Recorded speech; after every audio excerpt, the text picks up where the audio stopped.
Today we'll be doing the monitoring session for your project. So the order of the presentation is as depicted in the screen, which I have shared. So the first thing to present is themes, followed by Cake Batik, TDC, Bakar, Matematika, Randomly Generated, Think Beyond, and TDV5. So the presentation should take about, I think last time I said 7 minutes, right? 7 minutes followed by a short Q&A. So the first theme, teams. Okay, so when you're ready, you can start. You can start to present.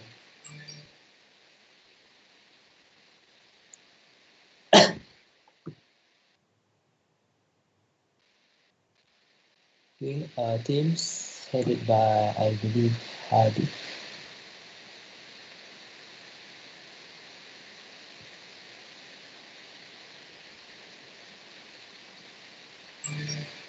After Hello, they want to, can you yes, hear me, Doctor? yeah, Wait a minute. Can you see the slides? yes. All right. So if you hear a sound, it means that you have 2 minutes left to wrap up your presentation.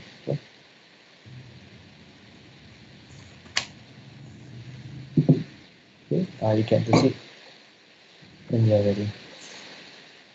Assalamualaikum warahmatullahi wabarakatuh. Very good afternoon. I bid to Dr. Reza and all my fellow friends. So today is the project progress presentation day for the subject thinking and communication skills. So before I start, I would like to introduce myself. My name is Amirul Hadi bin Azhari as the group leader from Teams, and I will be presenting to you guys about our project progress. So what my team did for this particular subject is we carried out a fundraising campaign, and our campaign, we name it Towards a Better Education of Orang Asli, which focus on helping the Orang Asli children in getting a better education access. Because we believe that every children in this world deserve the same education.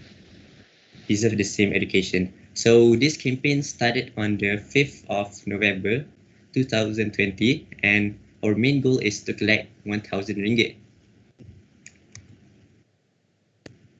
Several platforms are used to share the campaign. The first one are Twitter, Facebook, Telegram, and also WhatsApp. So among all of these platforms, we found out that Twitter is one of the most beneficial platforms to share the campaigns to the people out there. On Twitter, I posted a tweet that got 9,620 impressions with a total engagement of 690. That post also got 52 retweets, 35 likes, and 31 link clicks. So from Twitter, I got donations from people I don't know. It also includes my fellow friends and my followers. So our campaign progress, our collection until 14th of December, which is today. I checked out our latest collection this morning was 714 ringgit out of 1,000 ringgit. This is the graph for the donation for the past 30 days. As you guys can see, almost every day we successfully collected a donation, and the average donation was 40 ringgit, I guess, if I'm not mistaken. So in order to get a consistent donation, our team must share the campaign like every day. So for more accurate data, there are 21 givers for this campaign with 24 shares for this website, and the amount is 714 ringgit. So our upcoming activities are, we are looking forward to write a letter to keep in touch with the Orang Asli community with the help of our NGO, which is Suka Society, as the middleman. And next, my team must consistently promote this campaign on our social media platforms. We agreed to everyone in the team must use their own social media platforms because if we create a new platform, a new IG account, it takes a lot of time to grow the account because our individual accounts have the numbers of followers already. So before I end my presentation, for those interested in donating, you guys can kindly visit www.give.asia/care for Rasli, or you guys can also scan the QR code in the slide. Thank you.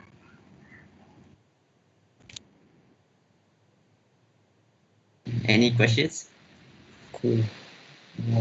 Right. So, anyone has question for Ivy?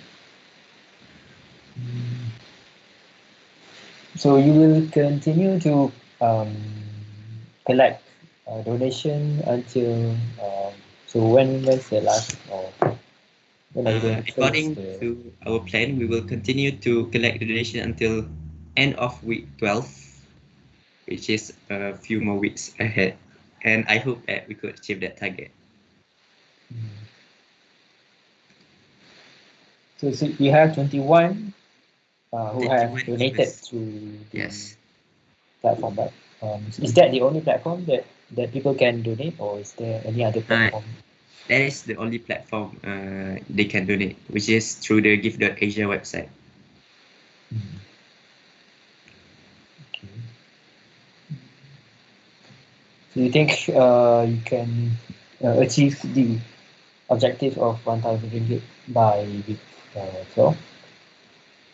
I do believe we could strongly achieve that target Mm-hmm. because at first I didn't thought that we could receive this amount of donation within the few weeks because today marks the 40th day of the campaign started. So only by 40 days we could achieve this amount of target. Is very great impressions of how kind people out there. Can you know where they are from? I mean, is there information on the location where they are located? Informations about what? Sorry, Doctor. Their location, where they are from. Oh, the Is orang there asli such? children. I mean, those who donated.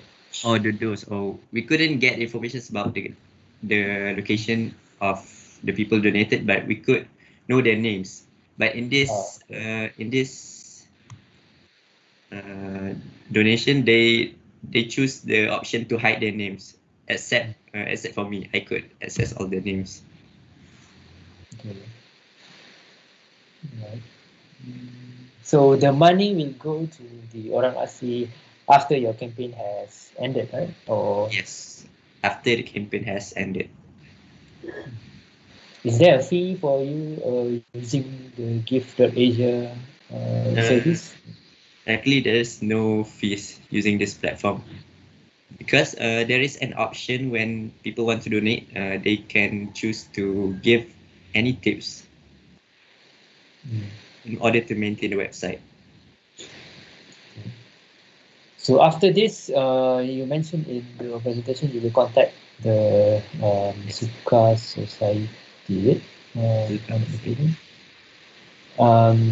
So can you go back one slide where you see upcoming activities? this one.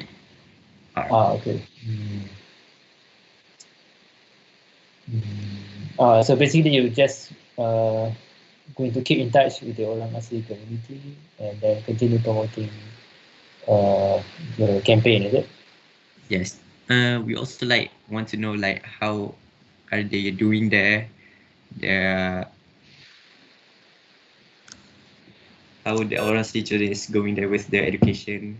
How is it going? Is it good or bad? We want to keep in touch with them. Yeah, okay. That's good because at least you know what's going on over there, right? With the society. You know.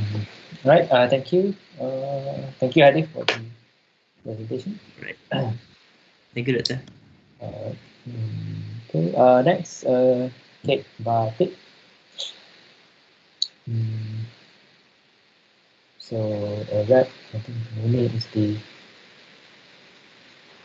Mune is heading this group. So when you're ready, you can start presenting. Hello, doctor. Can you hear me? And can you see the slides? Yeah. Yes. All right. So, Assalamualaikum and good evening to Dr. Reza and my fellow classmates. So, this is an update of our project.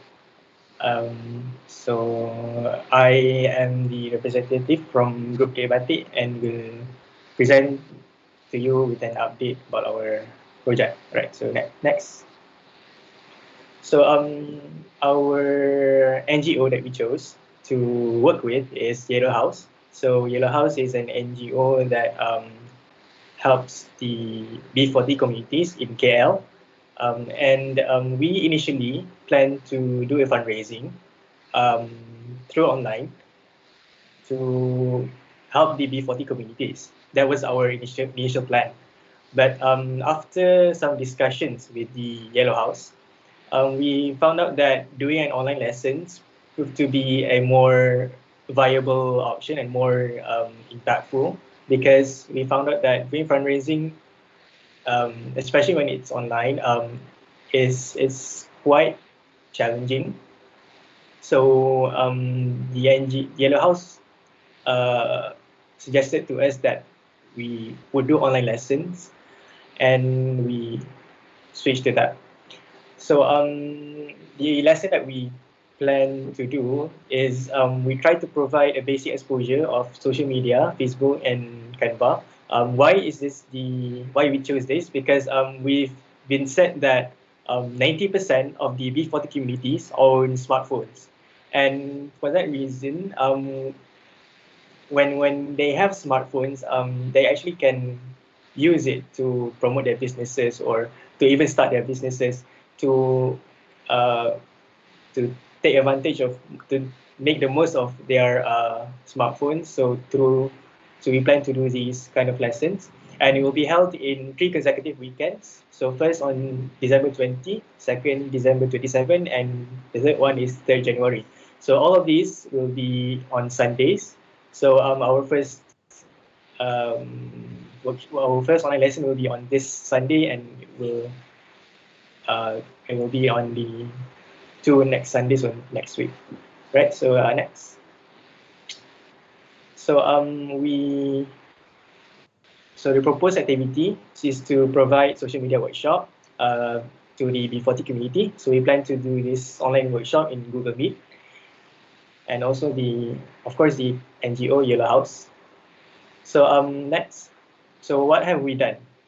So we have done a meeting with the Yellow House. That was our first ever meeting. So we introduced the team and we also discussed our ideas to do the fundraising. So that was our initial plan. And then we also do a second meeting, and that one was when we decided to change our activities to do online lesson instead. So that was also done. We discussed the modules or the slides or the contents with the Hello House to ensure that what we teach useful and impactful to the B40 communities. And right now, we are continually keep on contact with Misham. So Misham is the founder of Yellow House, and we are currently keeping in touch with her to for any updates for our project. So preparation. So next, preparation of lesson content, creating slides for Facebook, and creating posters. So right now, we have done 4 of those, and right now we're trying to promote the workshop. Right. So next. So for the Instagram slides, so this is the main page, the first page on the Instagram slides. So actually, our aim to when you teach social media is to just provide a basic but also basic yet the most important tools or tips to maximize their existing in social media. So that was our aim lah.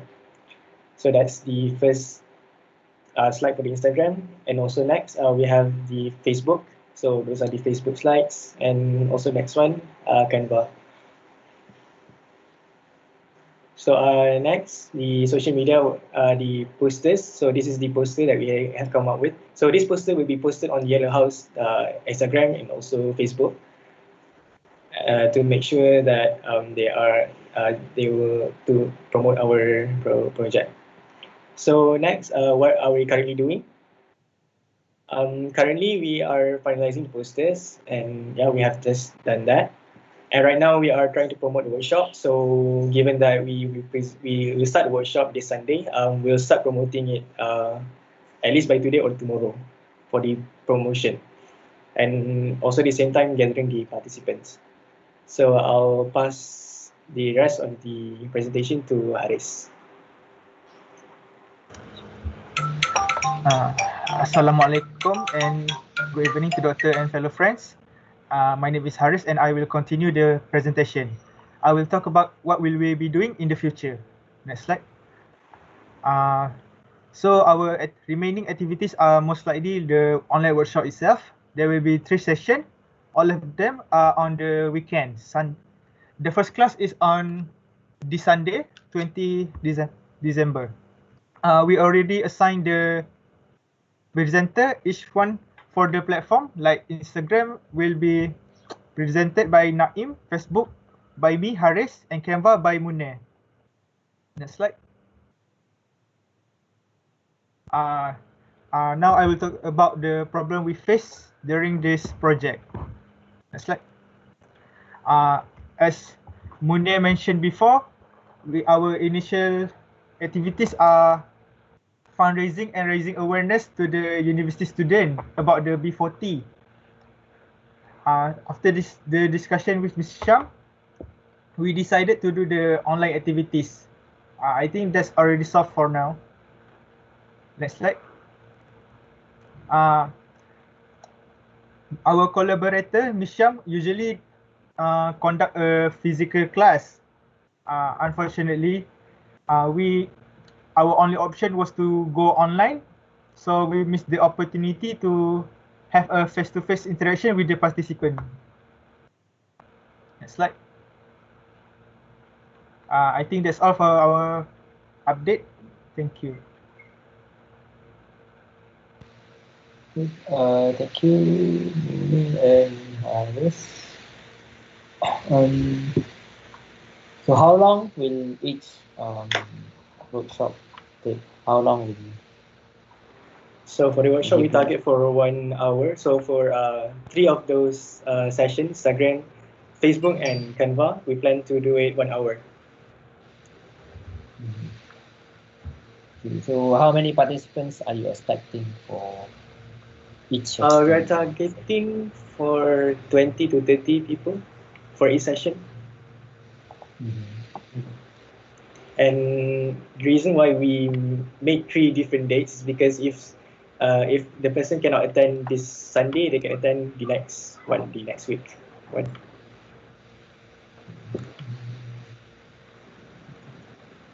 Okay, so about your poster, right? So you have submitted the application to use UM's logo in the poster.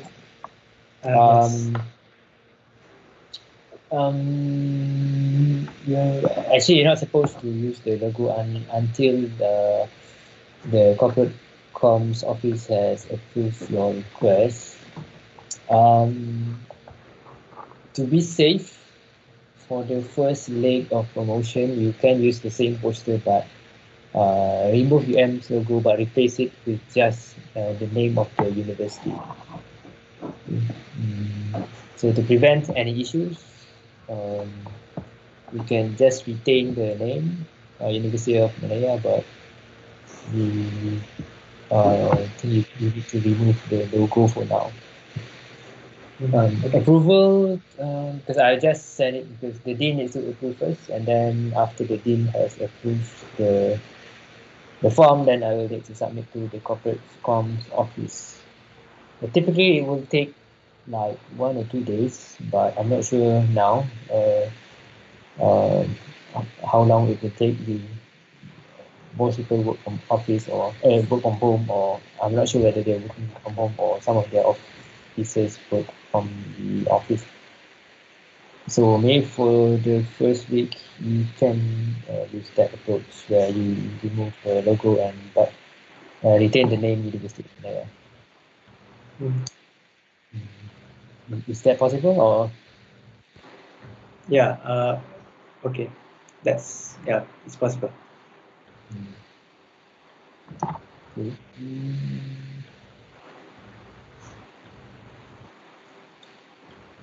All right. So the workshop is free, right? Yes, it's free. No, no fees. And promotion will only be done to Yellow House social media pages, or you can also promote on your own social media as well. We plan to like this. We plan to post it on Yellow House Instagram and Facebook. Let them post it, but then we promote it from their post. Yeah. Okay. Right. Okay. Thank you, Munir and Haris, Thank for you. the update. Thank you, Doctor. Thank you, Doctor. Okay. So next group we have TG6. So Kevin is heading the group.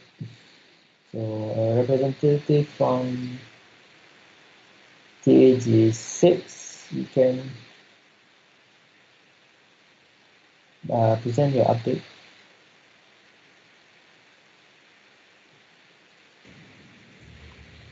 Okay.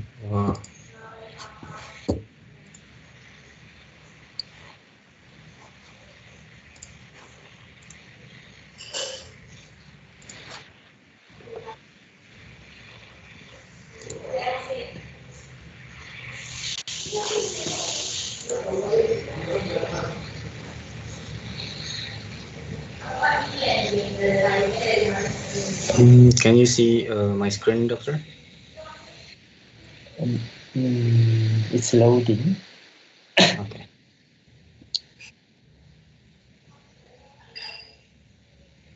Yeah, I can see. Okay. Assalamualaikum warahmatullahi wabarakatuh, and good afternoon, everyone. My name is Kaivan Prasanafif, and I'm from Group 6. I'm going to present our project progress for Thinking and Communication Skill project. Here is our group member. We have 8 members. Okay, our project is helping a small business. In here, we are helping a coffee shop in Indonesia. It's called Arjuna Coffee, and we're helping them by 2 ways. First, through Instagram account. So we help them to manage their Instagram account by creating content and help them design the posts for them. And we just start posting 2 weeks ago. So we have gained 75 reach and 414 impression for from all the 5 posts here. We are planning to post a new content 2 to 3 times in a week. So here is the Instagram tag at arjunacoffee.pku, and then we already make a schedule for the next coming content. Like we are also creating their video profile. We currently edit it, and we are planning to posting it on 27th of December. Basically, we are going to do a rotation here for every 4 or 3 days, so everyone get sufficient time to design the content. And we already, before the creating the design, we already setting up the color palette here. Uh, we already discussed it with the owner, and the owner agree with our choice. And the second way, we help them by creating the website. Currently, the website is already live with the domain arjunacoffee.com. It's powered by a CMS WordPress, and we already create like 4 pages. For example, this is the home page. Next is the about us. It describes about the coffee shop itself, and then we also designed their menu, and we also posted it on the menu page on the website. And the last page the owner wants is the like online shop page. The owner currently planning to sell coffee beans from their website, so we are still uh, trying to figure out the online shop here on the shop page, the website. I think that's the uh, progress from our project.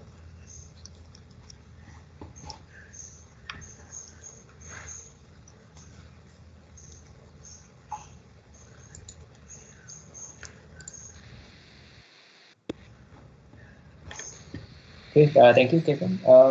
So are you targeting any number of followers for the Instagram account, or any target that you want to reach for the Instagram account?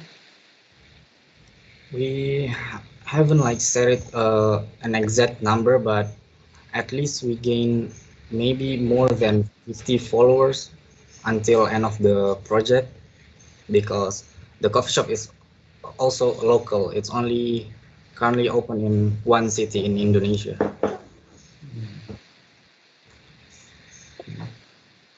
So the selling of the coffee bean, was it initially in your plan? I mean, or was it just brought up by the owner?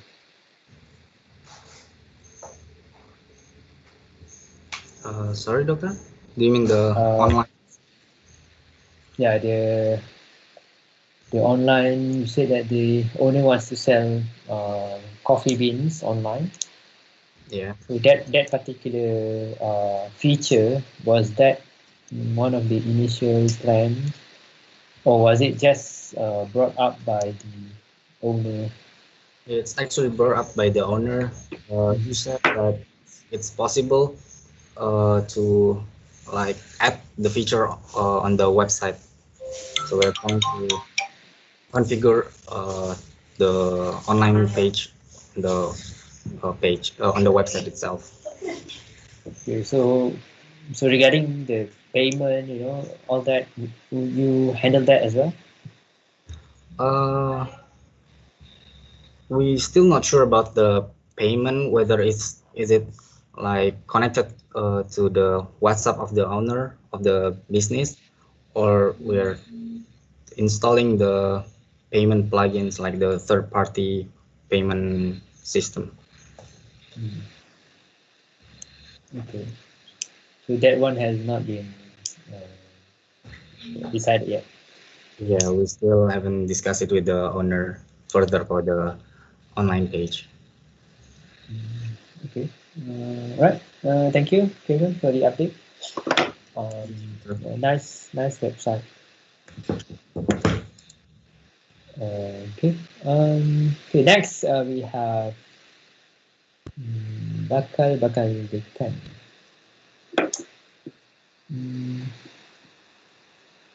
So bakal dekan.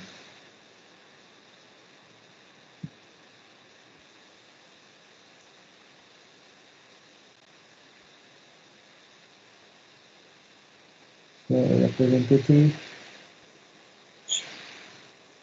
from bakal dekan, please Yeah. Doctor, may I start? Yes. Okay. Assalamualaikum and good afternoon to Dr. Reza and all my classmates. I am Aina, and today Azwa and I will be the representatives for Group Bakal Dekan, and today we'll be presenting our web design project progress. So before I start, let me briefly explain about our project. So we are currently collaborating with a non-for-profit organization, which is Rehat, and we have decided to create and develop a website for them. So next slide, please. So as you can see, this is our project timeline, and we have 3 activities that have been completed, 2 activities which are in progress, and 3 activities to be carried out soon. Next. So for the completed task, the first one is meeting with our collaborator, Rehat. So on 27th of October, me myself have arranged an interview with the state manager of Rehat, Tengku Nur Fazilah, in Rehat's office, and we have came out with an agreement to create the website for them. And for the next one is obtain basic requirements and guideline of website. So Tengku Nur has emailed me personally about the basic requirements, guidelines, and also the details that need to be put in the websites on 18th of November. So the next one is presents our proposal. So as you know, our group members, Izlan, Khairil, Akram, and also Koyum, have presented our proposal on week 5 during lecture session. Next. Next, please. Okay, so this is few previous slide, please. This is few pictures that we took during the interviews in the Huck's office. So this is the state manager, Tengku Nur Fazilah. Okay, next.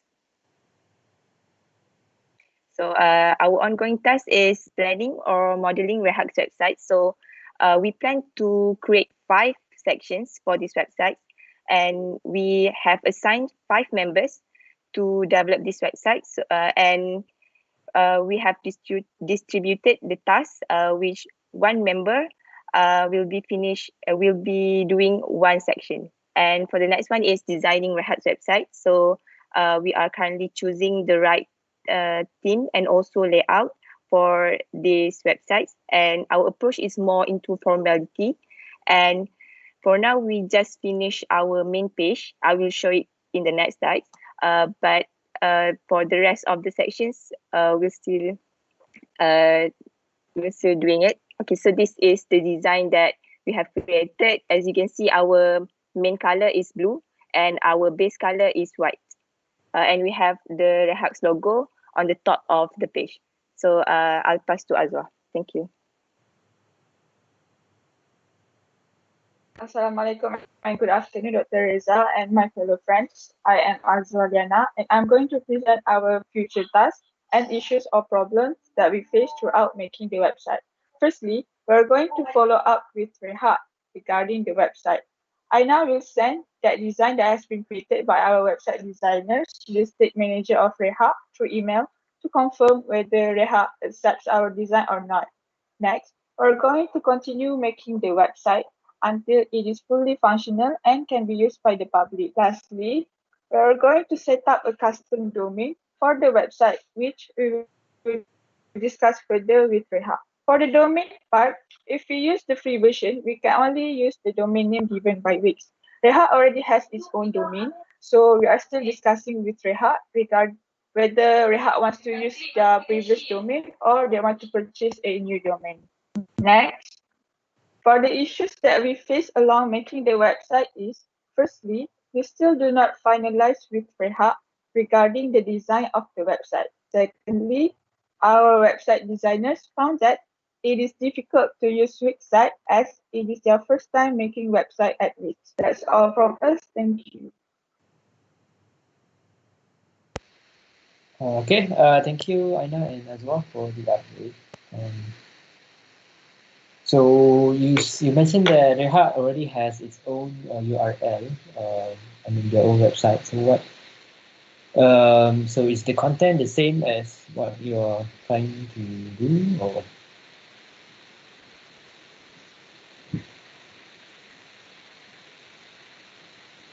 Khairil will answer that question.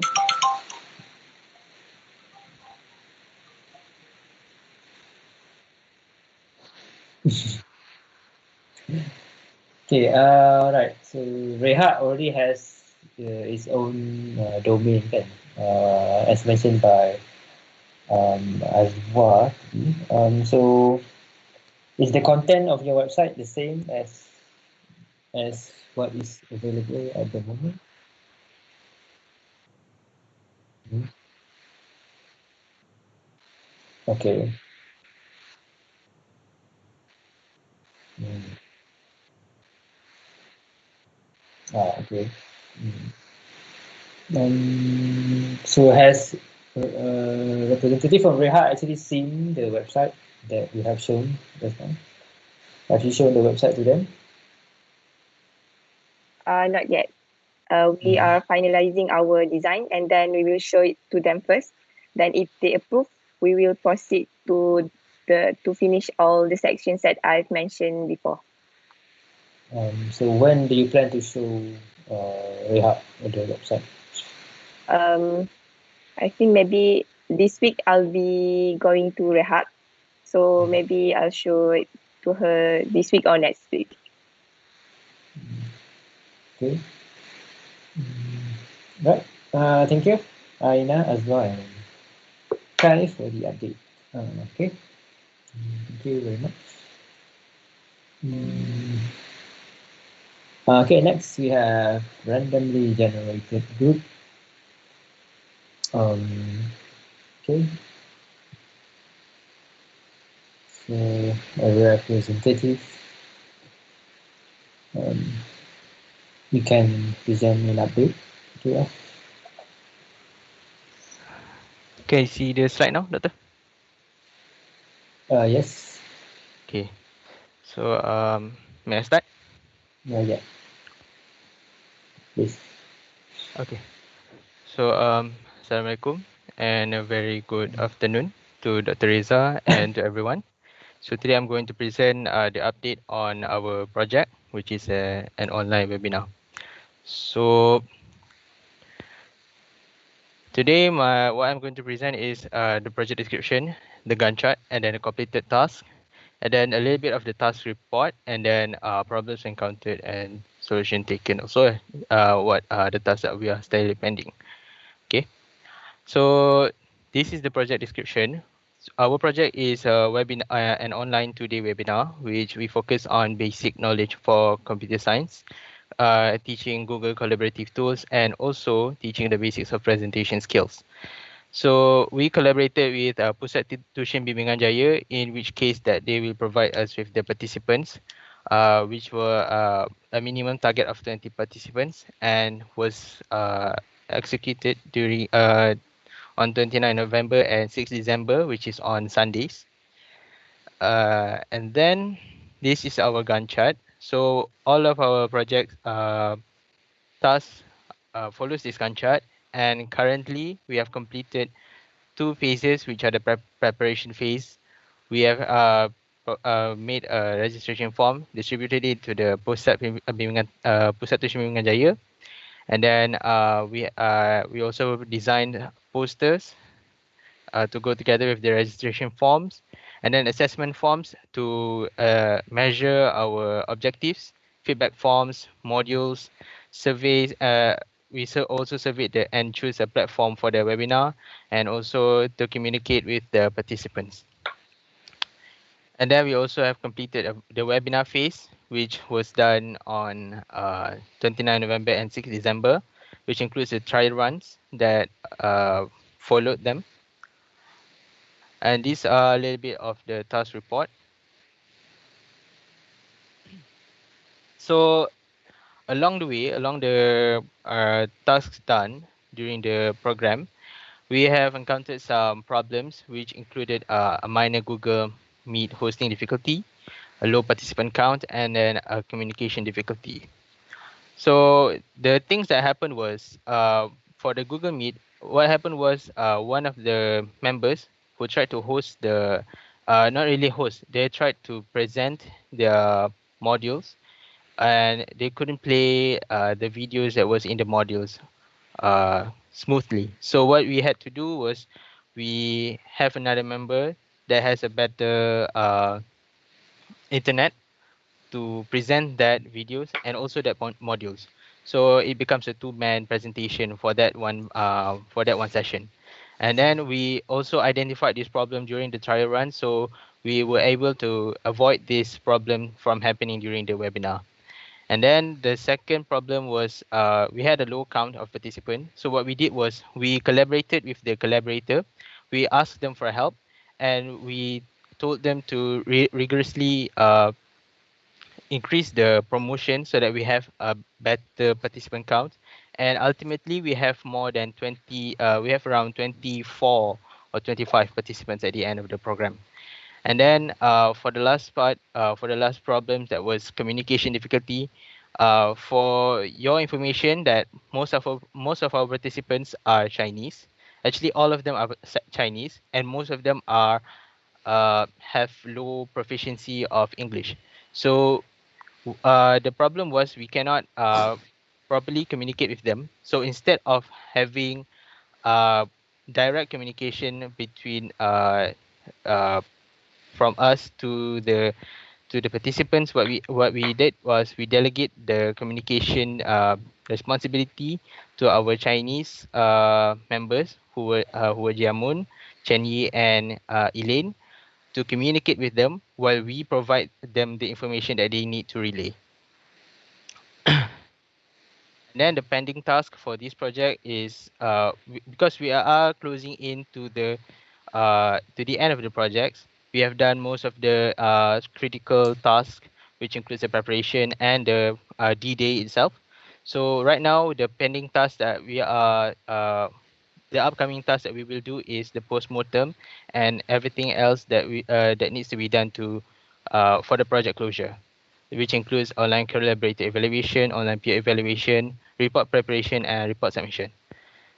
So that is all for my project update. Thank you. Okay, thank you, Zaki, for the update. So how was the overall feedback by the participants? So the overall feedback that we got from our participants, most of them were able to achieve or get what they came for. Most of them praised uh, the contents of our modules. However, there were some that have problems with the way that we presented on the modules. Some of them commented that maybe the presenters uh, should have maybe a better presentation way. Some of them commented that the session was a little bit dull. It was a little bit monotonous, and some of them and they suggested that we could do better in terms of making the webinar a little bit more interesting and a little bit more engaging as well as interactive. Okay. Right. Remember to include that in your final report later. So basically, your program has ended, right? So you have Yes. already completed all the work. Now is compiling everything into the report. Right. Okay. All right. Thank you, Zachary, for nice work. Thank you very much. I forgot to tell you. So if you want to provide, so to everyone, okay. So if you want to provide a certificate of appreciation or certificate of attendance to your collaborator or even to yourself, okay. By because you're doing the project, you can do that. I will share with you a template. Sorry, I forgot to share with you earlier. So you can fill in the names of the collaborator and also your own name if you want to give yourself a certificate. Of course, the certificate will be signed by our deputy dean for undergraduate, and also the coordinator for the Sulam project. Okay, so I will do this after maybe after by the end of today or maybe tomorrow. So you can just write the name of your collaborator and also your name if you want to give yourself a certificate. Okay. Right. Okay. Right. Thanks, Zachary. So next we have um, think beyond. Um, think beyond. Group.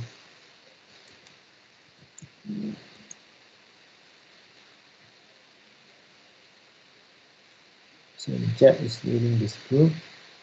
So any representative from Think Beyond,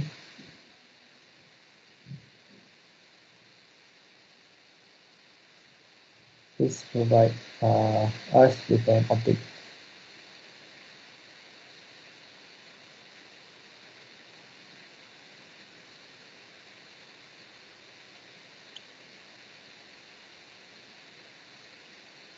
Okay. Anyone? Think Beyond? Is Jack here?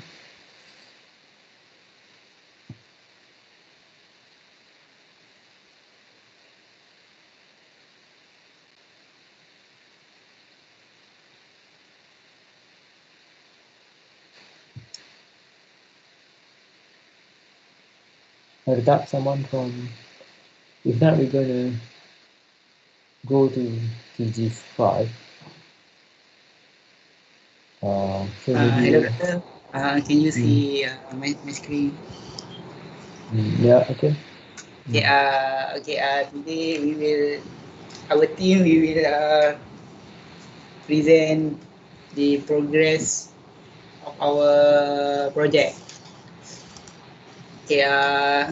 Today we will talk about social media, donation platform, and donation collected. Okay.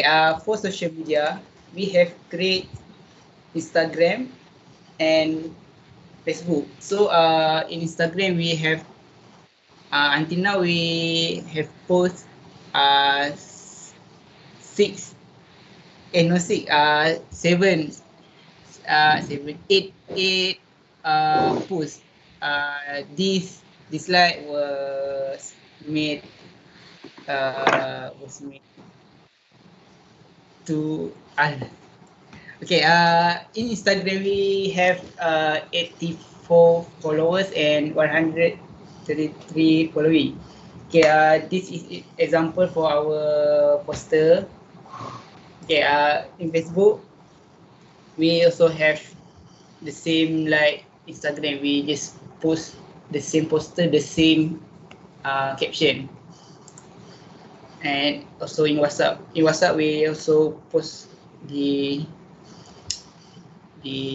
caption and poster. Okay, for donation platform we use Toyipay. So Toyipay is the payment gateway just like Razor Pay. And for donation collected, we have until now we almost 2 weeks we have collected 473 ringgit out of 1,000. So we need 528 ringgit. Okay, that's all from us. So don't forget to follow our Instagram and Facebook, Fund Opportunity BY, and scan to donate. Thank you. Okay. Thank you, Leo, for the presentation. Okay. So I haven't gone through this website yet, but how? Okay.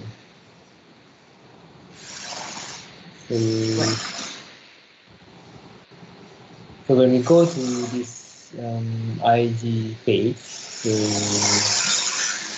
you will is there a method of donation stated there? Oh, okay. Sorry, brother. So you're using Toic Pay, right? Yes, Toyip Pay. Or- So like Toyip Pay, actually they have a fees every transaction. The every transaction, the RM1 from the transaction will be deduct from the transaction. But in our team we have cable orang dalam Toyip Pay. So the every transaction we don't have need to pay the fees. Okay. So how dalam is the connection to the orang dalam? I mean, how can you get the exemption? The 1 ringgit exemption. Actually the one of the developer, maybe developer is one of our friends. The developer maybe, I don't know. So the developer of this platform or the owner of or one No, of the not owners of? not the owner, just the developer. Mhm. So the developer is also the orang kuat take pay. Okay, so every donation directly will go to Yes. Baitul Husna. Yes. So when's the last day for the donation? So our planning is another 2 weeks. Our last to collect the donation. So you think you can achieve, is it 1,000 ringgit, right? You aim? Yes. Actually, we believe that we can achieve because in 2 weeks we got 400 plus plus. So I think we can achieve the target. All right. Thank you, Yue, for the update. Sorry, Okay, Doctor. next. Okay. Aku pergi mana tu tadi? Okay, last group 55. Alah.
Okay, our last group, 1, 2, TG5.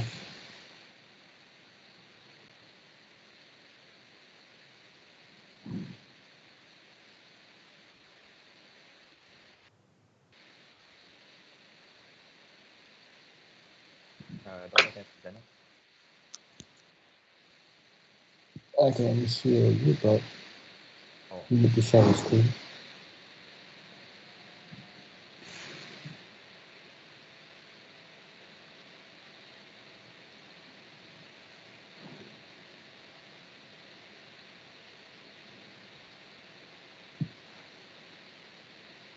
can you see my screen? Yes. It's raining very heavily, Doctor. So probably there will be a noise. Maybe. Let me know if you cannot hear my voice. Okay. So a very good afternoon, I be to Dr. Reza, our Thinking and Communication Skills lecturer, and my fellow friends. My name is Ko Guampo. I'm the group leader of TG5, and today I'll be presenting the project monitoring presentation. Okay, so Facebook and fundraising page. Oh, let me show you the Facebook page that we did. So this a Facebook page that we did for our project. As you can see, we created our project, our Facebook page at the 1st of December, and initially we managed to reach about 10 people only per post, 10 to 12. Then moving on to our, okay, we first started posting about the details of our collaborator, KSK. So this is short details so that our viewer or our followers can know about the organization more. They can also visit to these two links to find out more information about them. And we also posted our donation link in our Facebook page to advertise about our fundraising platform. And moving on to so on the 10th of December we posted a poster to reach out to more people about our to share awareness about our fundraising campaign, and we managed to reach 93 people and also get 6 engagement out of it. Then 2 days later, we posted another poster regarding about the impact about hunger in Malaysia, and also this poster we managed to reach 144 people and 16 engagements. So overall, we managed to reach 225 people, and 42 out of and the engagement in our post we managed to hit 42, and also total amount of people that like our page is 49 right now. So moving on to our fundraising page, this is just our simplygiving.com, our fundraising. We use simplygiving.com as our fundraising platform, and they have QR code to scan directly that will redirect you directly to this page. And so far we managed to raise 480 ringgit in less than 2 weeks, about 2 weeks. And our target is 1,000 ringgit by the end of 31st December. And out of 480 ringgit, there are total of $15. As this platform review, they prioritize transparency, so you can actually see who donated in the past 2 weeks in the total campaign. And some people can remain anonymous, some people can actually show their full name. Okay, so moving on. So the challenges and obstacles that we face. So initially we wanted to proceed with our project at the 16th of November, but according to our project timeline, but our collaborator he delayed in our he delayed in messaging in approving my project. As you can see, I actually sent him the proposal on the 12th of November, and after pestering him for like more than 2 weeks, he only answered me back at 30th of November. So we proceeded with our project late, and then we have to this causes to change our whole project timeline. No big deal, but also it delayed our project longer because we wanted to fundraise this campaign more than 1 month, but now we restrain it to 1 month. So this is the revised project timeline that we did. As you can see, the 1st of December, we created our Simply Giving website and also created our Facebook page. And from the 1st December until the 9th December, we actually had a team meeting to create posters and also have discussion on what should we do to attract people to our fundraising campaign. And also we distributed our fundraising link throughout the whole first 2 weeks of December. And we update periodically on our Facebook page, as you can see. Just like I've shown you on the Facebook page, we update periodically with the posts. And so this will be the last 2 weeks of December, and we expected to. Because initially we only shared on Facebook about our fundraising platform. We in the next activity we plan to target directly to our friends and families, so that we will message them privately and make sure like they notice about our project. So in conclusion, we are happy with the progression of our fundraising thus far. We learned how to work as a team to overcome difficulties and challenges, and we are confident that we can achieve the objectives of our project and reach 1,000 ringgit target by the end of this campaign. Thank you. Okay, thank you, Guan Pung. So you mentioned when's the last day to donate? 31st December. So So far we when you 480 ringgit. so any fees imposed by Simply Giving, if you're using their platform? Mm-hmm. Is there any fee imposed for every donation? Yeah, every donation they will have 5% transaction fee tax.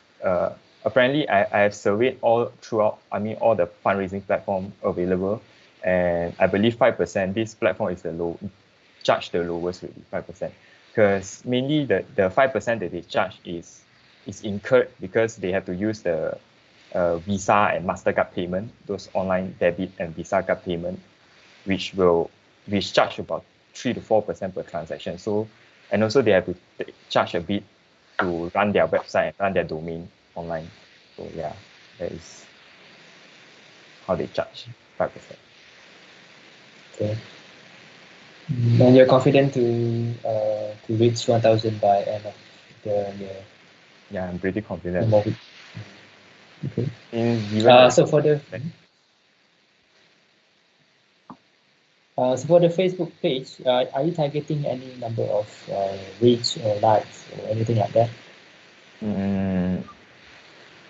I don't particularly care about the amount of likes, but as long as the fundraising platform able to reach the target, then I believe that is the most important thing. But if Facebook contributes a lot, I think it also contributes a lot because it managed to raise awareness. So we will try to focus more on the fundraising platform and also put a little bit focus on the Facebook page. Okay. Right. Thank you, Konpo, for the update. Right. Thank you, Doctor. Okay, tadi betul nak cakap. Okay, for Think Beyond. Okay. Think Beyond, okay, Iwe, so you showed the IG page, and so I saw that you were using UM's logo. Actually, you need to seek permission in order to use UM's logo.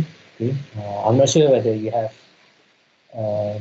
actually apply for permission, but if you have not done so, please fill in the form in the file section in our Teams here. Okay, so there's a form that you need to fill in.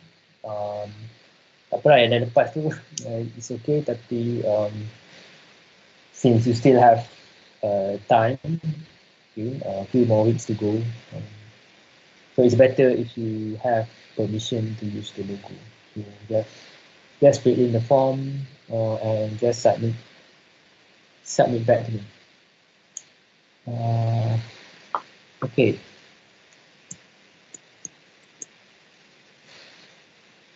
Apa tak? Think beyond.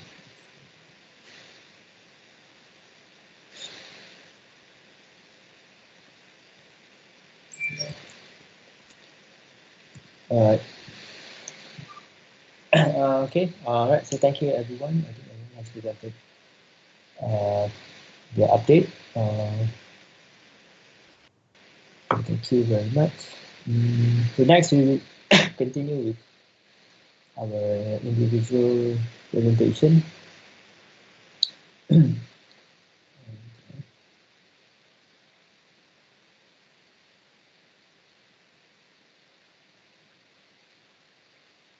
We'll continue with our individual presentation. We'll start with, so this is the schedule.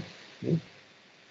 So we start with Payung and Aina will ask questions and so on. Okay. I hope you have access to this schedule. Okay. So the first up we have Payung. Payung, when you're ready, you can start presenting. Okay, sir. Wait a minute. Okay. Remember, you have only 5 minutes. So if you hear an alarm sound, that means that you only have 1 minute left and you need to quickly wrap up your talk. Okay. Assalamualaikum and a very good evening to Dr. Reza and my fellow friends. My name is Koyum and today I am going to present a talk about something involving breakfast. So before I start, I want to ask, do you guys prefer pancakes or waffles? Waffles. So, Pancake. Waffle. some of you might prefer pancakes and some of you might prefer waffles, but in my opinion, pancakes are better. Yeah. So my first point is, to make a waffle, you need a waffle maker. It usually costs around 100 ringgit, but the cheapest one I can find is 70 ringgit in Shopee. I think it is pretty costly because waffle maker only can do one thing, which is make waffles and nothing else. Also, in Shopee, you may able to find waffles that are, waffle maker that are cheaper than this, maybe around 20 to 30 ringgit, but usually doesn't have the SIRIM certificate, so it could be very risky to use them. So for pancakes, all you need is a frying pan. Also, it is relatively cheaper compared to a waffle maker. Also, frying pan is a very common household appliances. So it is probably that you have them in your house. So you don't need to pay anything other than the ingredients. My next point is pancakes are drawable. So when it comes to waffle, you only have two shapes, which is the square and also the circle one. But with pancakes, you can draw them. By applying different layer at different time, you can create shades to the pancakes. By that, you can create your favorite anime character. You can even color them using food coloring and can make hot dogs, YouTube logo waffle, pancakes. Also, we have a thing called pancake printer, which you can connect your pancake printer to a computer and they can automatically print pancake to your favorite shape. My next point is pancake comes in many forms. So for waffles, you only can eat them with spread or with ice cream, and that's about it. But with pancake, you can eat it the usual way with fruits and syrup. You can even make, on the side there, you can even make a cereal pancake. They have a tutorial in YouTube on how to make them. Also, you have the Japanese fluffy pancake, which quite trendy last year. And lastly, we got the Korean savory pancakes, which is pancake mixed with ham and green onion. With that being said, this is why I believe pancake is better than waffles.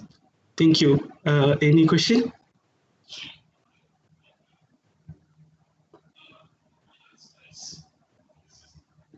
Hi, Koyum.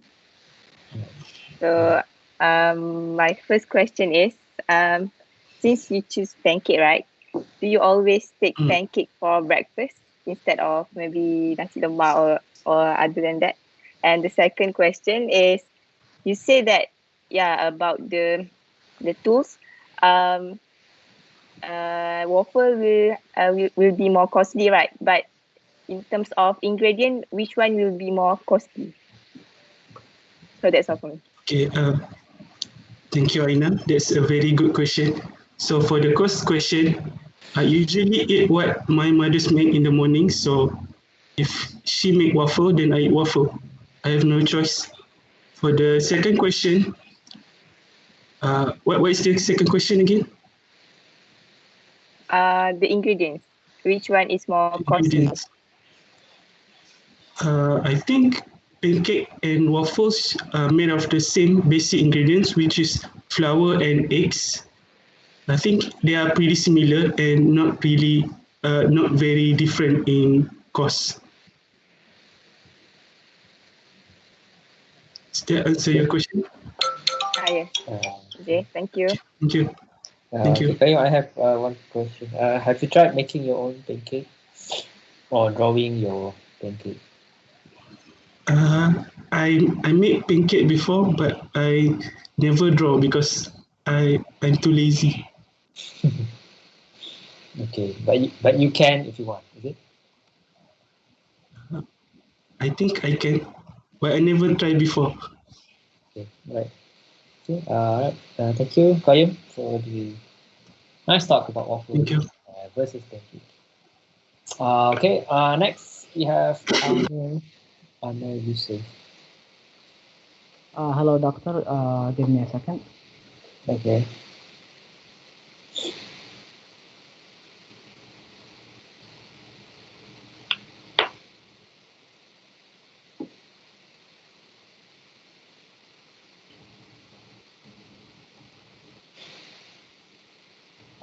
So one of the most common learning disabilities in this world is this. Hello and good morning. Good afternoon, everyone. My name is Amir Yusuf, and this is going to be my topic today. So what is dyslexia? Dyslexia is a learning disability that is neurobiological in its origin. So it originates in the brain in a certain spot. What it does is just impacts one's learning ability. So someone will not be able to read. The dyslexic person will not be able to decode the words or understand the phonological component of any language. So, for example, if you say words like, for example, in the Indonesian language, we have some different words. Like we have the sound nga, and some people might not be able to decode that really fast. And there are like sometimes words that are not written as they are spelled. Like for example, like rendezvous or yacht, and all of this impacts the person in reading comprehension and auditory functions. So there are many types of dyslexia. First, and the primary one is called primary dyslexia, and typically this is inherited by genes or also can be formed by genes fault or something like that. I'm not really a genetic, so I can't really explain it better. Sorry. Second type is the surface dyslexia, which is usually cause the dyslexic person to process longer when reading the word. The third type is the visual dyslexia, which impacts the visual processing and makes the dyslexic person takes longer to read words. Trauma dyslexia is another type, and it usually occurs after some form of brain trauma or injury to the area of the brain. The last one usually happens in the womb of the mother. If the baby is not nurtured correctly, he will have some developmental dyslexia. Common myths about dyslexia are that the dyslexics or they can see the words backwards. That is all wrong. And also dyslexia is a rare condition. Dyslexia is not a rare condition. Up to recent studies, they found out that in each country, 5 to 10% of its population have been diagnosed with dyslexia, and it can go as high as 17% in some states in the United States of America. Some early signs of dyslexia are delayed speech, and doesn't really understand rhyming. He doesn't really understand the words and numbers in the alphabet. He has some chronic ear infections. He has difficulty learning how to tie his shoes. And these are just some of the early signs that shows the dyslexic. And this is a video representation of how dyslexic people see the words and letters. I'm gonna showcase it now.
Okay.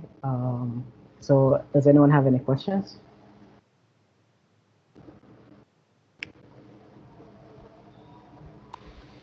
Okay. Kai, please ask Yeah. question. Right? Yeah. Hello, Ame. Yeah. So my first question is, does dyslexia must inherit from their parents? Is there any Uh, special kind of genes? Yeah. I'm not sure, but no, it's not much. It's not a must that you will inherit it. You can be a dyslexic person and have normal children. Okay. And my next question is, does a dyslexia person can recover from it, or maybe they will Um, stay in that condition until they die? no, they cannot be cured, but it can be treated as so the severity will be reduced. So, for example, there are books or reading coaches that will teach you how to read and make the side effects of the dyslexia be less and reduced, so you can read better at least. But you will not be cured. Oh, okay, I see. Okay, thank you, Ame. All right, thank you. Okay. Thank you, Kai.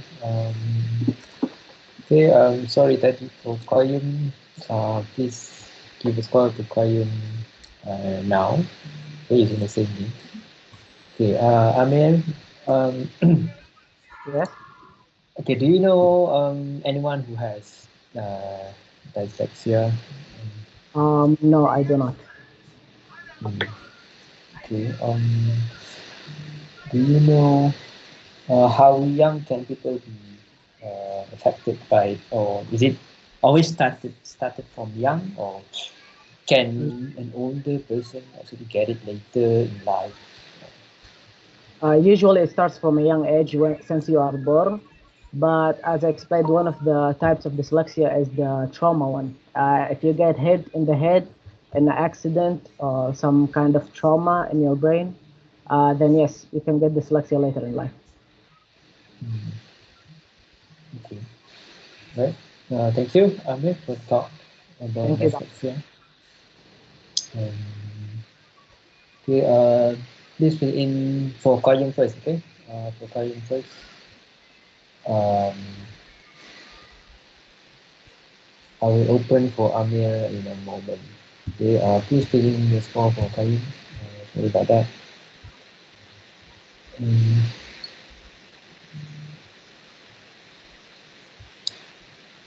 So I will let you know in the chat when the score for Amir Yusuf is open. So next we have Zachary. Zachary. Okay. So Zachary, we talked about upgrading old PC and laptop, and Azwa is going to ask it.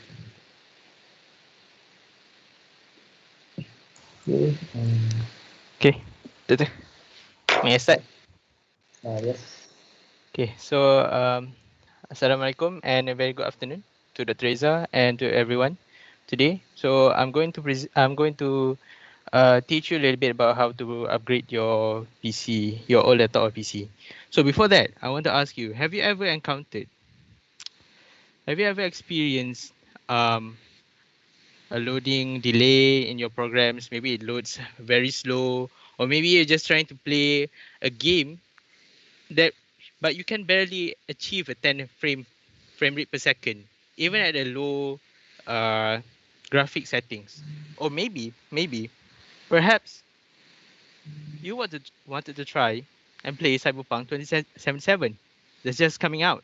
This just came out a few days earlier. But then you realize your PC or your laptop just cannot do it.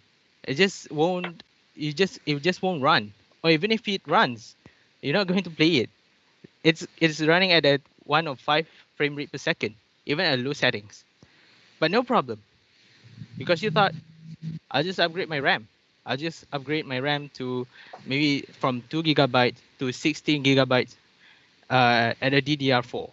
And then you upgrade your storage, going from HDD to an SSD, going from maybe 500 GB to 4 TB, double SSD settings. And then maybe you upgrade CPU as well, going from a very slow, maybe i3 or maybe i5 CPU to an i7 with an overclock capability. And then maybe you upgrade your GPU as well, maybe going from a integrated, just a generic graphic card or graphic processor to maybe an RTX 3090, probably a Titan graphic card. No problem. I'll just upgrade this. And then I'll just eat sand for a year, probably. I'll jump states for a few years, maybe 5 years, running away from loan sharks. No problem, right? No, definitely not. Definitely not. You're not going to, you don't want to be spending your money just to upgrade your laptop, your PC to that extent, but not you're not using its full capabilities. You're not using all of the performance. You know, spending all that millions of money just to play that, just to upgrade your PC to a highly titanic settings performance, but you're not going to use all of them. So that's why I'm here to teach you the basic knowledge to upgrade your old PC or laptop. Now, a little bit of a disclaimer. I am by no means an expert in this field, and any of the suggestion and advices I am giving here are based on personal research and on my opinions. What I did in the past, although I'm not really an expert in this sense, and what I'm going to teach you today is I'm not going to go into the technical stuff. I'm not going to too deep into how you want to tear down your PC, how you want to assemble your upgrades and stuff like that. But I'm going to teach you how to budget, how to know what you need for your need. Okay.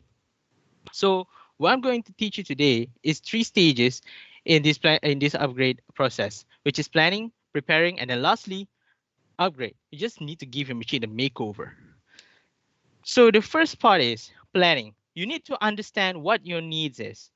whether you want to play games, or you want to graphic design, or you want to edit videos, or maybe just simple document typing. Maybe your laptop is just not going that fast. Maybe you just need to like open your PC at very unprecedented times. But when you did it, it just takes so long, maybe half an hour just to just turn on your laptop. How am I going to get things done if I need just 30 minutes to turn on my laptop? And then you need to understand your priority. What cost? What budget do you have? Are you restrained on a cost? Maybe your time or maybe your performance. Maybe you need to achieve some sort of performance at a certain time or at a certain cost. By understanding by balancing out these three elements, you can understand what you need, at what cost, and when to get it. All right. So let's say you've understand all of those. You've known what your needs is. Maybe you want to play games. You have maybe a 1,000 ringgit budget, and then you need to upgrade this laptop or your PC before a launch of maybe an update on a certain games, or maybe before the launch of a certain games, or maybe so that you can start on doing a project that you need to do, but you are limited by the performance of your PC or your laptop. Now, what you need to do to prepare yourself? Research. It's simple. Just research. But then you realize, what do I need to research? What exactly do I need to know before I start upgrading my laptop or upgrading my PC? So there are a few things that you need to know. First of all, you need to know what parts is compatible with your current setup. You cannot just buy anything with the best bang for bucks, with the best dollar per performance, with the best performance that you want, but then you realize that it's not going to be compatible with your current setup. Maybe its performance is going to be bottlenecked by the CPU probably, or maybe it's going to be bottlenecked by the overall setup itself. So you need to understand this. You need to realize. You need to research for this. Look up in Google what your current setup is, and then you understand, and then you figure out what part is going to be compatible with your current setup and what performance is acceptable for you. Next is cater to your needs. Like I said, you need to understand which part is going to fulfill your performance while not wasting it. You're not going to benefit from an RTX 3090 with an i3 core CPU, because you're not going to get that high performance that is guaranteed by the RTX 3090, the Titan card, with that low performance CPU. So what you so instead of getting an RTX 3090, maybe you could opt for maybe a much lesser or an older CPU that is also a high-end card, like say GTX 1660 or maybe a GTX 10 series, which is just as fine. With that current setup, you can play any games. You can still play AAA games at a low setting, or you can still do video editings, even if maybe not extensively, but at least you can still cater to your needs. And then what you need to research is sales and discounts. You need to know that when you want to buy your parts, you are not supposed to just find out what parts you need and then just immediately buy it. Look for sales, look for discounts. Sometimes you're going to get these parts at a much less uh, cost, at a much lower price than it's supposed to be. Maybe you'll get a 70% cut or 50% cut from its usual market price. And this is when you should be buying these parts, not just immediately buying it at a certain moment. But this also applies to your time constraint. If you are constrained on time, if you need these parts immediately, then it's fine if you have to buy it at a much higher cost, or maybe at a market price. Now it's time to upgrade.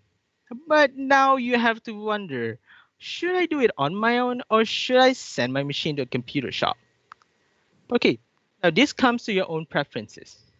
Now there's two sides of this. Whether you do it yourself or you ask an expert.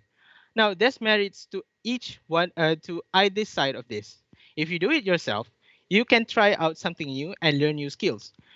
because when you are trying to do it yourself, and when you're trying to upgrade your laptops or PC yourself, you are going to have to research the teardowns. How do I assemble this? How do I disassemble my laptops, my PC, and how do I assemble it again?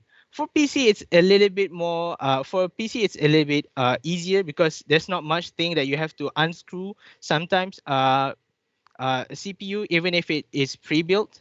For desktop PC, you can always just slide out certain panels at the side or at the back, and then you will be given access to the parts inside. But for a laptop, it's going to be a little bit more complicated. You need to know where the screws are, where which ones to unscrew first, which parts you want to you know open first before you start going into the parts inside.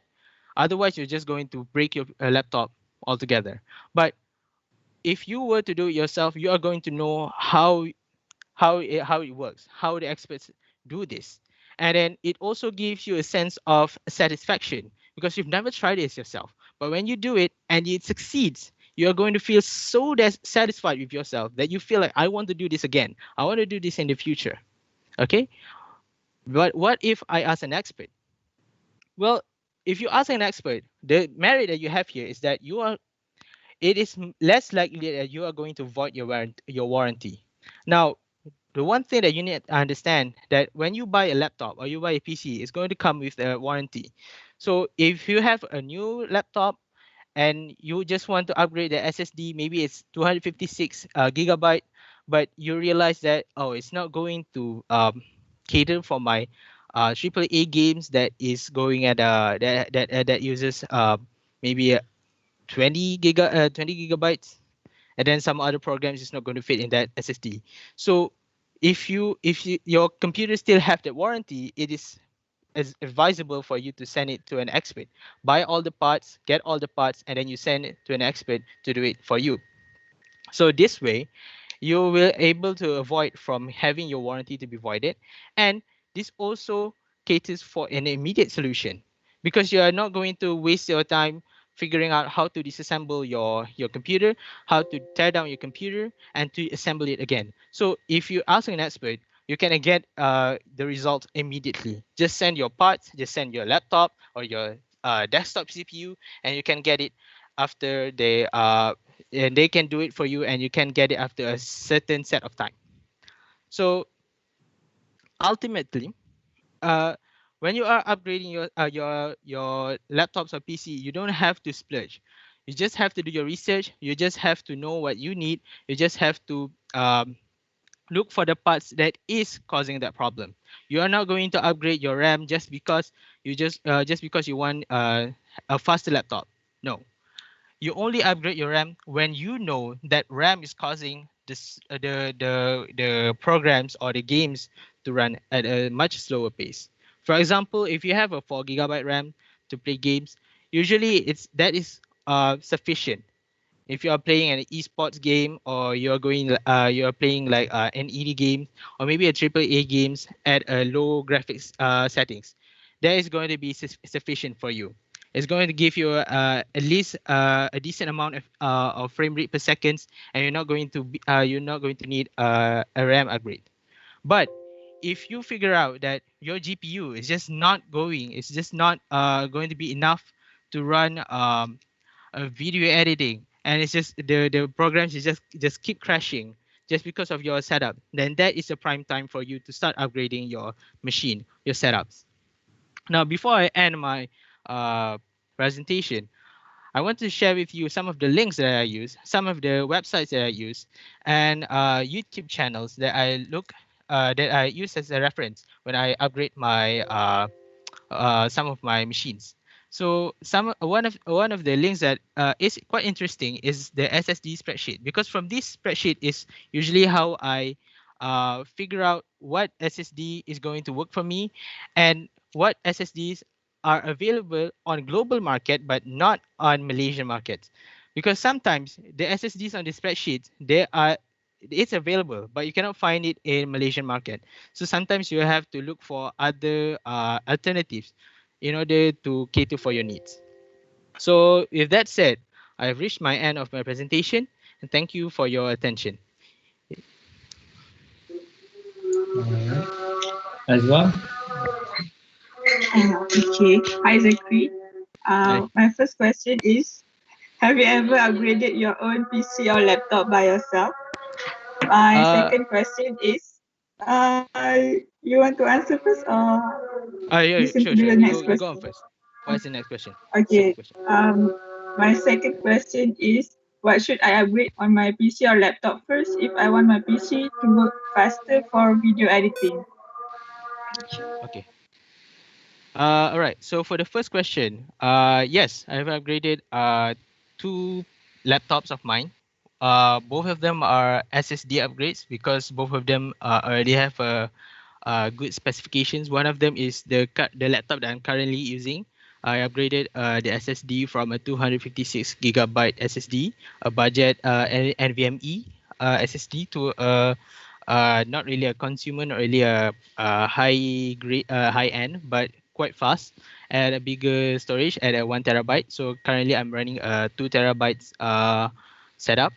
The other upgrade was on my old laptop, which I had from 2013, and I upgraded the SSD to initially it only have one HDD, and it only have one HDD port, SATA port for that laptop.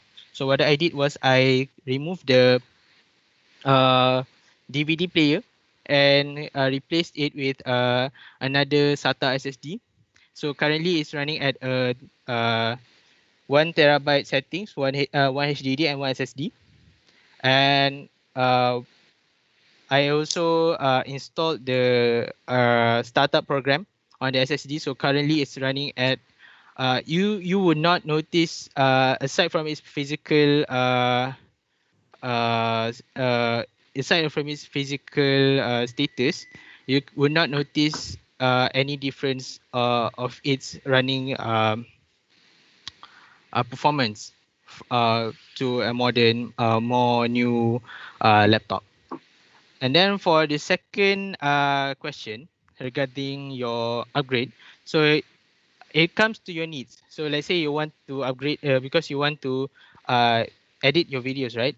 So when it comes to video editing, you have to understand that video editing uses CPU and also uses a GPU for encoding, and then a little bit of RAM for memory purposes. So you need to understand, you need to know what is your problem first.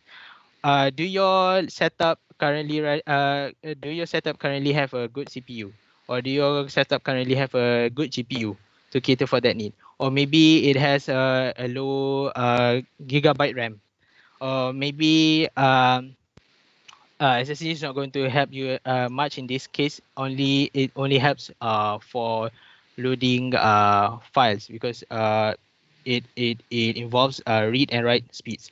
So in your case, if you let's say if you don't have a GPU, you are in a quite in a big trouble because most laptops don't have that uh, modification capability for GPU.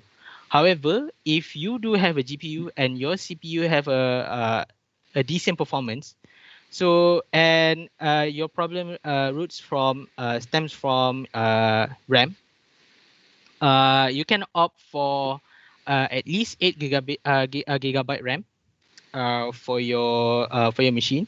But if you do have some money to spend, if you do have an extra money to spend on this upgrade, you can also go for a 12 gigabyte setup, or maybe a 16 gigabyte. But that's going to be overkill. If you are constrained on money, what you can do is upgrade your RAM.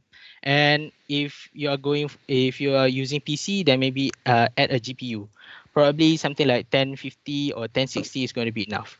But if it's in the case of laptop, I'm sorry that I cannot help you with GPU because there it most laptops have a soldered in GPU and CPU, so you'd have a much you have less options when it comes to upgrade rather than desktop CPU. I hope that answers your question. Thank you, Jessica. Right. Thank you, Azwa, and thank you, Zachary. I think we have exceeded the time. Okay. Right. Thank you, Zachary, for the talk. Okay. Next, we have Chen. Chen is going to talk, and okay. Hani is going to ask questions. Okay. Okay, let me share my screen first. Okay, can you all see my screen? Yeah. All right. So good afternoon, Dr. Reza, and to all my classmates. So today I'm going to present about the topic talent versus efforts, or talent or efforts.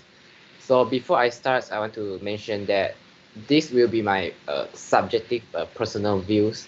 So if you have a different opinion or different ideas from mine, please bear with me.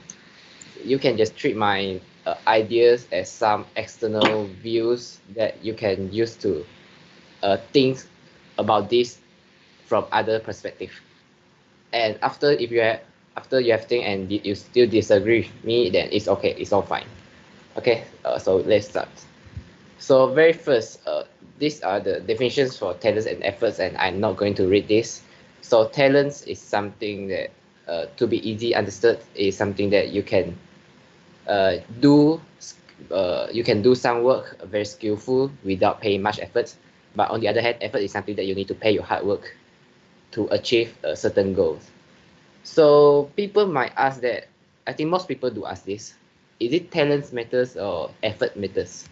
Because uh, you always face the problem where you pay much efforts on certain stuff, but you end up getting very less result, or you did not get what you want. So I still believe most people think that efforts is more important than talents, because when you pay more you should get more, but this is not what I think. So let's look into these situations where student A is recognized as very smart students, very talented, and maybe he only studied last few days of the exam. Uh, every day spend about 5 hours to play games and do not do any revisions. He does finish assignments in days but do not put extra effort.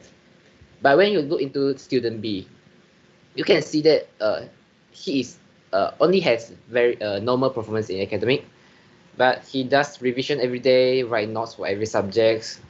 He does find extra materials rather than only having classes. But this makes the student only have very minimum leisure time. So when you see these two, you may think that student B must have better results than student A. But in most cases, not most cases, but somehow it's 50-50, even 60-40. You will find that student A will have better results than student B. So until here, you will ask again, does talents really that important? So before I answer these questions, I will say that, okay, this is not all to happen. Okay, all right. It almost happens in every ecosystem. Like in your class, maybe your classmates is not that hardworking, but compared to you, but he still get better result than you. Or maybe in your company, your colleagues like only do his work in the when during the office time, but you have much OT. But at the end, you find that his project or his work much will get uh, some recognized by your head of department, something like that. So before I answer if is it talent better or effort better, you should first know that the relationship between talent and efforts. So most people put talent and effort on the balance and compare two of them. So like, it talents or efforts, only you can have one of them, but it's not true. You cannot compare this at the same level and fast, but instead you should know that talents always come first, then we pay the efforts, which means you find your talents or you explore your talents first, then after you have it, you pay the effort in it. This is how you maximize or you can utilize your talents. So in my opinion, talent is anything that you interested, is anything with the ability that you can do it better than most people. It can be music, like maybe you are very good in music, you have a once you hear a sound, you can know what pitch is it, or you know the pitch, or maybe you are very good at persuasive skill. Maybe you're very good at talking with others, or you're very good at persuading others. Of course, this is one of the talents. Or the most basic case, maybe you're very good at mathematics. Of course, this is also one of the talents. And maybe some people like cars, they know the engine stuff, they know the hardware stuff, how to modify a cars. Of course, this is also a talents. And at last, also artist drawings. Maybe you're very good at drawings. Maybe you can draw the very impressive drawings. Yeah, that's all counted. All right. So everyone should have their talents. Maybe you just haven't explored yet. Maybe you feel like, oh, I'm bad in doing anything. That's not true.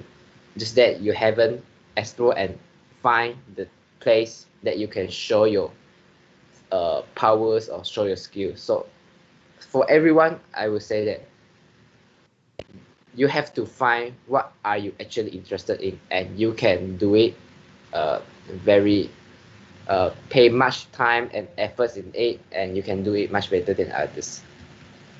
So find your talents and pay your effort in it. So I know that most, not all, but most Asian parents only emphasize their students to work hard in academic, but that is not true how you teach your children. But you should let them to explore themselves, their talents. Maybe one of your children can be a very great musician, or maybe he can be a very great mathematician, but you force them to uh, work in a different path that they shouldn't go. So okay, this is what I understand for talents and efforts. So maybe until now you still disagree with this idea, but it's okay. Just a different perspective. Okay, and this will be the end of my presentations. Thank you. Okay, thank you, Jen. Hani, Hi, Sandy. Yes. Okay, what do you think about statement you can succeed without talent but not without effort? That's my first question. And my Pardon? Sorry. It's a little bit little the sounds. Can you repeat again? What do you think about statement you can succeed without talent but not without effort? Okay, let me answer these questions first. So when people say that they succeed without talent but with efforts, that is not really true. But they actually possess some talent in it already. Like maybe people do not really smart in mathematics, but after his hard work, he can be a very great mathematician. You should understand that inside his mind, he actually has a very talented mathematics skills. Just that he haven't explored until he paid the efforts. So what's your next questions? My next question is, can you share some of your unique talents? My unique talent. Yes. So personally, this is any talent. Yeah. You're asking for my talent, right? Yes. Okay. So personally, I think I'm good, but not really expert. But I'm good in mathematics and also music. But in terms of artists, like drawings, or like in terms of communication skills, I'm not that talented. But yeah, I still pay effort in those I'm not talented, like how to communicate with others. That's what should I learn. But I put more efforts in what should I what are those I'm talented. Yeah. Okay. I hope I answered the questions. Okay. Thank you. Right. Thank you, Hani, for the question.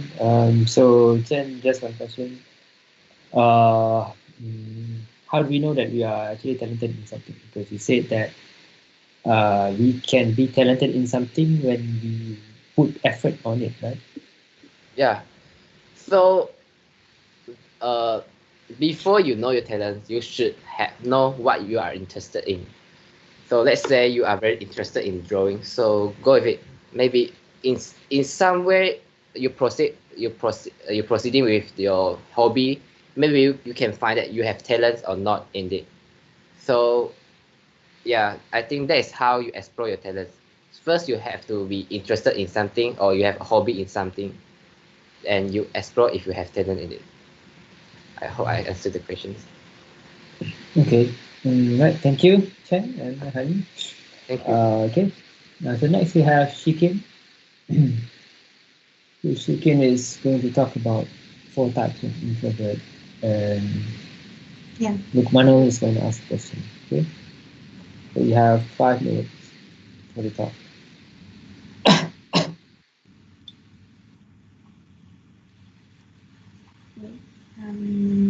The slide is loading.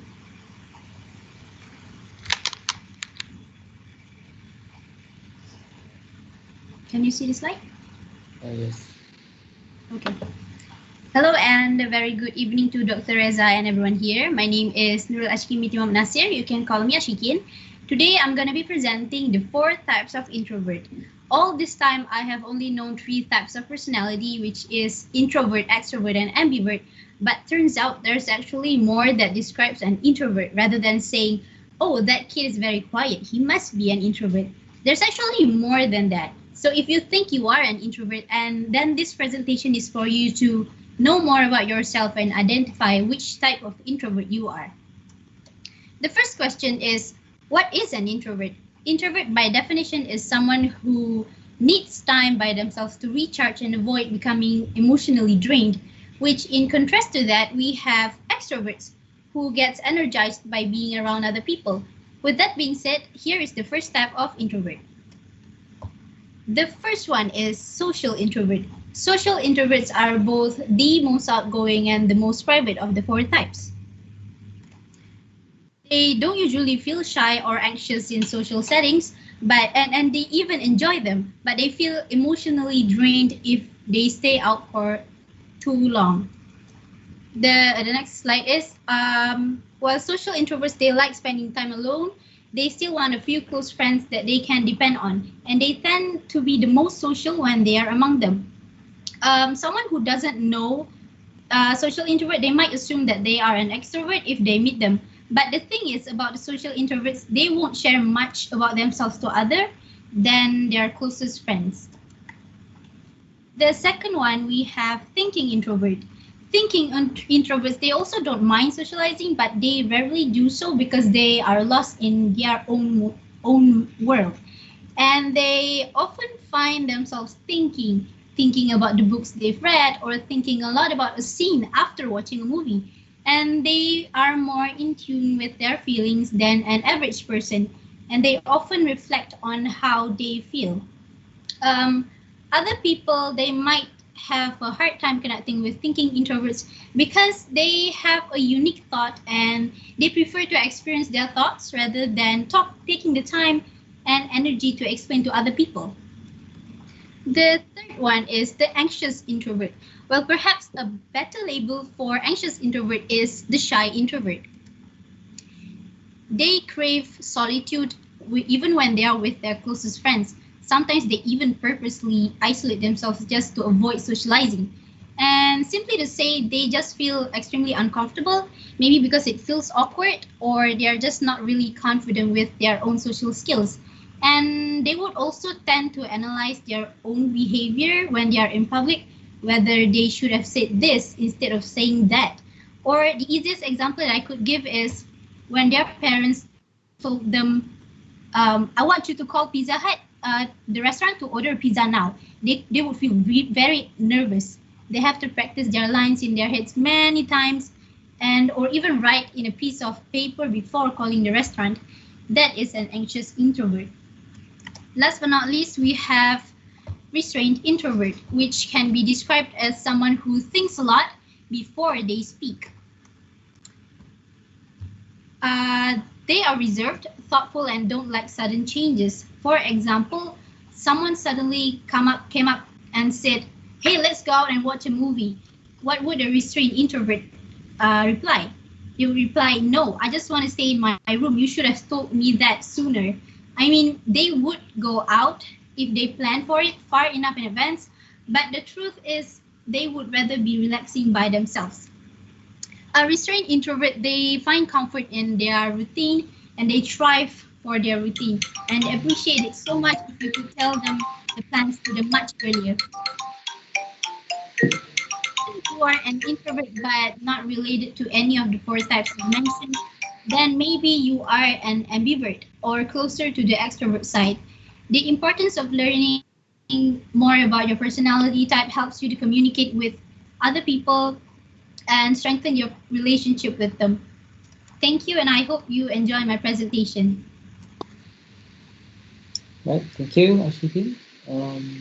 But Manu, let's ask question to Ashiki.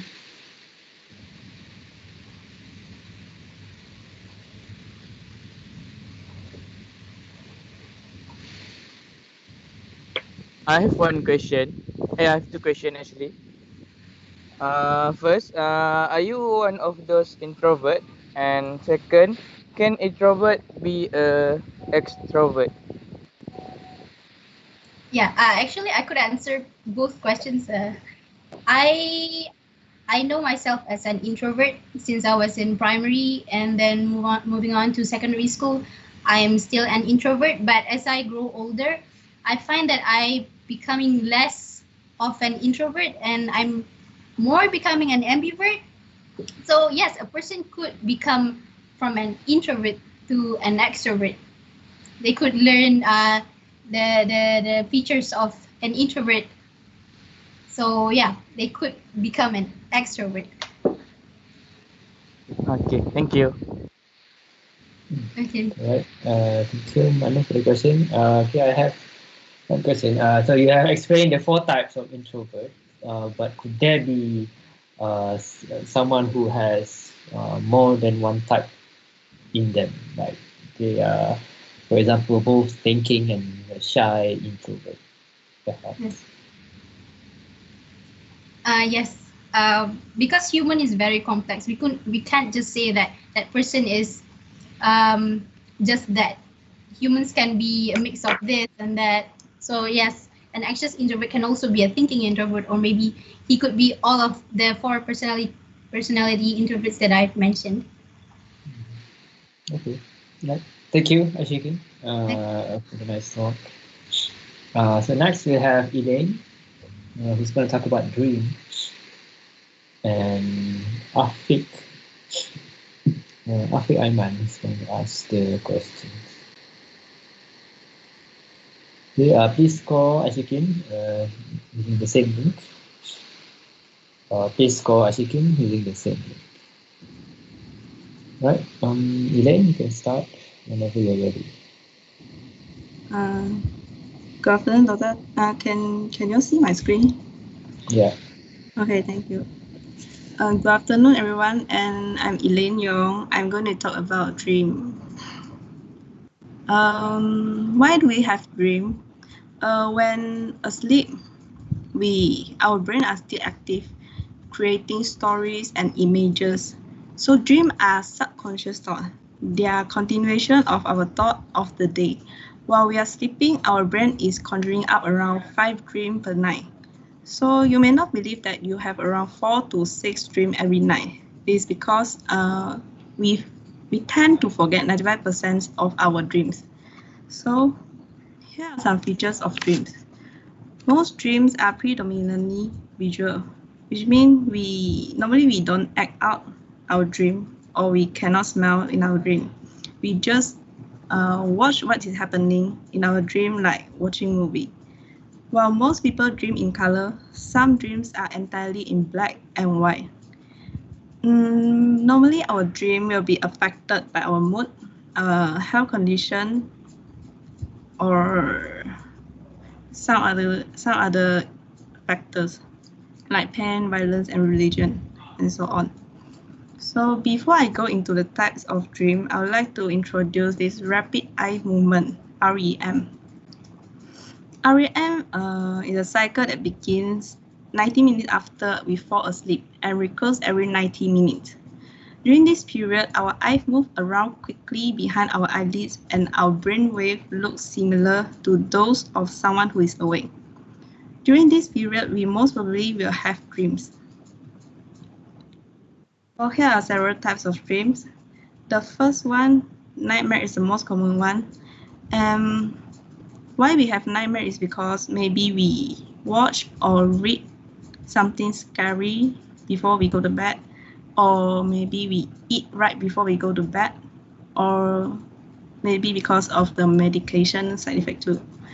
So it's different from night terrors. Night terrors is normally happens to children, and those who experience night terrors will wake up screaming or kicking and sweating. The difference between the nightmare and night terrors is nightmares normally occurs during the REM sleep and is easy to be recalled back, while night terrors normally occurs during the non-REM sleep and is hard to recall back and is easy to be forgotten. Lucid dreams is a dream that we are aware of we are dreaming while we are in a dream. So we know we are dreaming in our dream. Daydream is when you have daydream, normally you look like you're zoned out and you are not aware of your surrounding. False awakening is a dream that you think that you have woke up, but you are still sleeping in your dream. And prophetic dreams is a dream that foretold a future event. Like let's say, if you dream of something happening and it occurs later, then you most probably are having the prophetic dreams. Vivid dream is a dream that you can remember clearly and vividly. And when you're having this kind of dream, you can feel like it's very real. The last one, recurring dreams. Recurring dreams is a dream that repeated more than once. Okay. So there are many dreams that commonly we will have.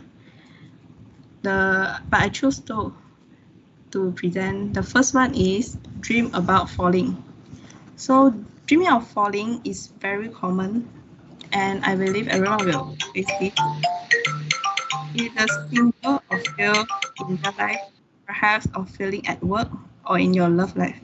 Falling often expresses a need to let yourself go more and enjoy life more. While secondly, dreams about being chased by known or unknown attackers. This means that you are trying to avoid something in your life. You try to escape from your own fears or desires. And that's all. Thank you, everyone. Okay, thank you, Elaine. So Afiq, you there? Hello. Yes. So I have two questions. First, does a coma person having dreams? Second, can we control our dreams? We That's it. Okay, thank you for your question. I'm not really sure whether we have dream or not during comas, but I think we have dreams. For my own opinion, I think we have dream during the coma. And your second questions. What is the question? Can we control our dream? Oh, okay. We can control our dreams if we dream during the REM sleep.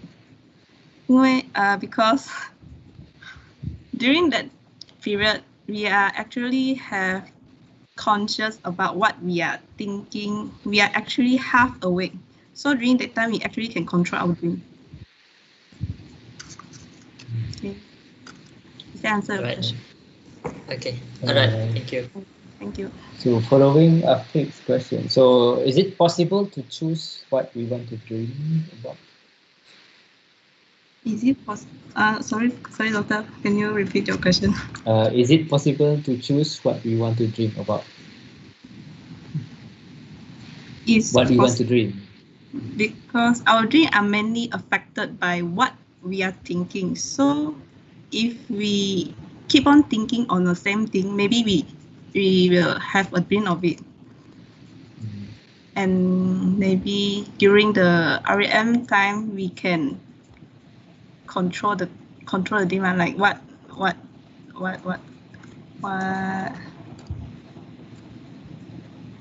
Afiq said. Is that Afiq? Okay, right. Yes. Right. Thank you, Elaine. Thank you, Elaine, for the talk.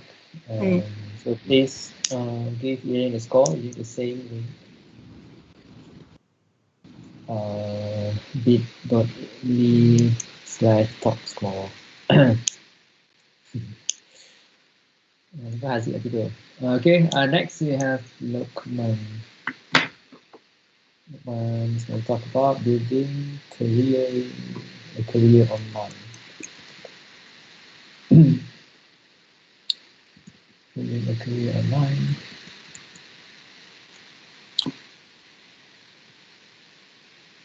Azhan is going to ask questions. Can you see my screen, Doctor?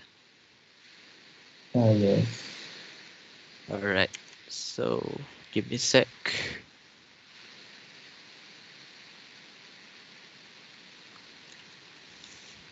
So, Assalamualaikum and a very good afternoon. I bid to Dr. Reza and to all my fellow classmates.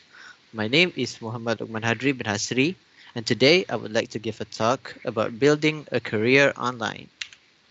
So, what is the definition of online careers? Generally, an online career is any job where you can work from home or a remote location rather than reporting to a set location daily. Online jobs are becoming more and more readily available as technology and internet connections continue to improve. It can be in any variety of fields such as customer service, writing, billing, computer programming, education, content creation, and many more. So next we move on to what are some of the benefits that actually drove people into doing online careers. First is because they can have a very flexible schedule. Online work requires internet, your device, and your personal time management. This makes you more flexible and means you can be able to work from anywhere and at any time. Secondly, they can establish a larger network of targeted people. The internet is a global phenomenon with more and more users gaining access every day. Therefore, you are gaining exposure to a huge potential pool of targeted audience and clients that might suit your intended job. Thirdly, online jobs can save costs. Of course, you'll see an immediate difference in your bank account when you don't need to bear the cost of commuting. You can cut costs that are basically essential for everyday use, such as transportation, clothing, and also food costs. And lastly, working online can produce quality family time. Most people find it hard balancing their work and family. Working online can allow you work from home, giving you the much needed flexibility to spend time with your family. You can plan your schedule so that you have more time for your family than when you have to commute or have to work late in the office. Despite online careers having its own benefits, it also has challenges of its own. One of it is that it challenges your self-discipline.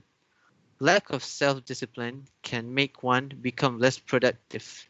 It's very easy to start work late based on the fact that you don't have an official time to clock in at work. If not handled properly, one can easily start procrastinating on their tasks due to other factors. Next, online careers really challenge your creativity. If you did not apply your creativity while doing your job, you might get yourself into a tough competition among other people that is the same job scope as you. Thirdly, doing jobs online really challenges your mental health. Doing the same things over and over again might lead to the exhaustion of your mental health, and it can lead to less productivity and less interest with your current job. And lastly, online jobs are internet dependent. Any online work is internet based. In the event of a power outage, you will be forced to lose several hours of work time, affecting your productivity. Moreover, if your internet is down, you won't be able to get any work done. So next, I would like to list down an icon of example that is successful in his own type of career. He is known to almost every FPS gamer with the name of Shroud. He is a streamer on Twitch and streams a variety of games almost every day on the platform. His first stream on Twitch was back in 2013 and only plays CSGO as it is undoubtedly one of the best games to stream back then. Despite being once a pro player, competing with many streamers in terms of viewers is not an easy task, as most streamers are also pro players and he needs to stand out to attract many viewers as possible. A few years after, a game called PlayerUnknown's Battlegrounds, or known as PUBG, then came out and started to become popular among gamers, whether it is the mobile or the PC version of the game. He took the opportunity to showcase his skills and soon became globally famous for his insane gameplay that attracts thousands of viewers around the world to watch his stream. Even when the game started to lose interest of the public, he decided to stream other variety games that recently got released, such as Valorant, Apex Legends, Cyberpunk 2077, and he still did not show any lack of skills when switching games, making him the most versatile streamer with the best adaptive aim than any other streamer available. Now he is no longer a pro and decided to commit to full-time streaming. He recently partnered with Logitech in creating PC peripherals of his own. On Twitch, he averaged not less than 20k viewers on any game and also has 8.1 million followers, making him the third most followed streamer on the platform. So before I end my talk, I would like to encourage everyone that if you have any relatives doing online selling, if you have any friends started doing YouTube, or even starting to stream games, do the best you can to show them moral support so that they can keep on working in creating a better future for themselves.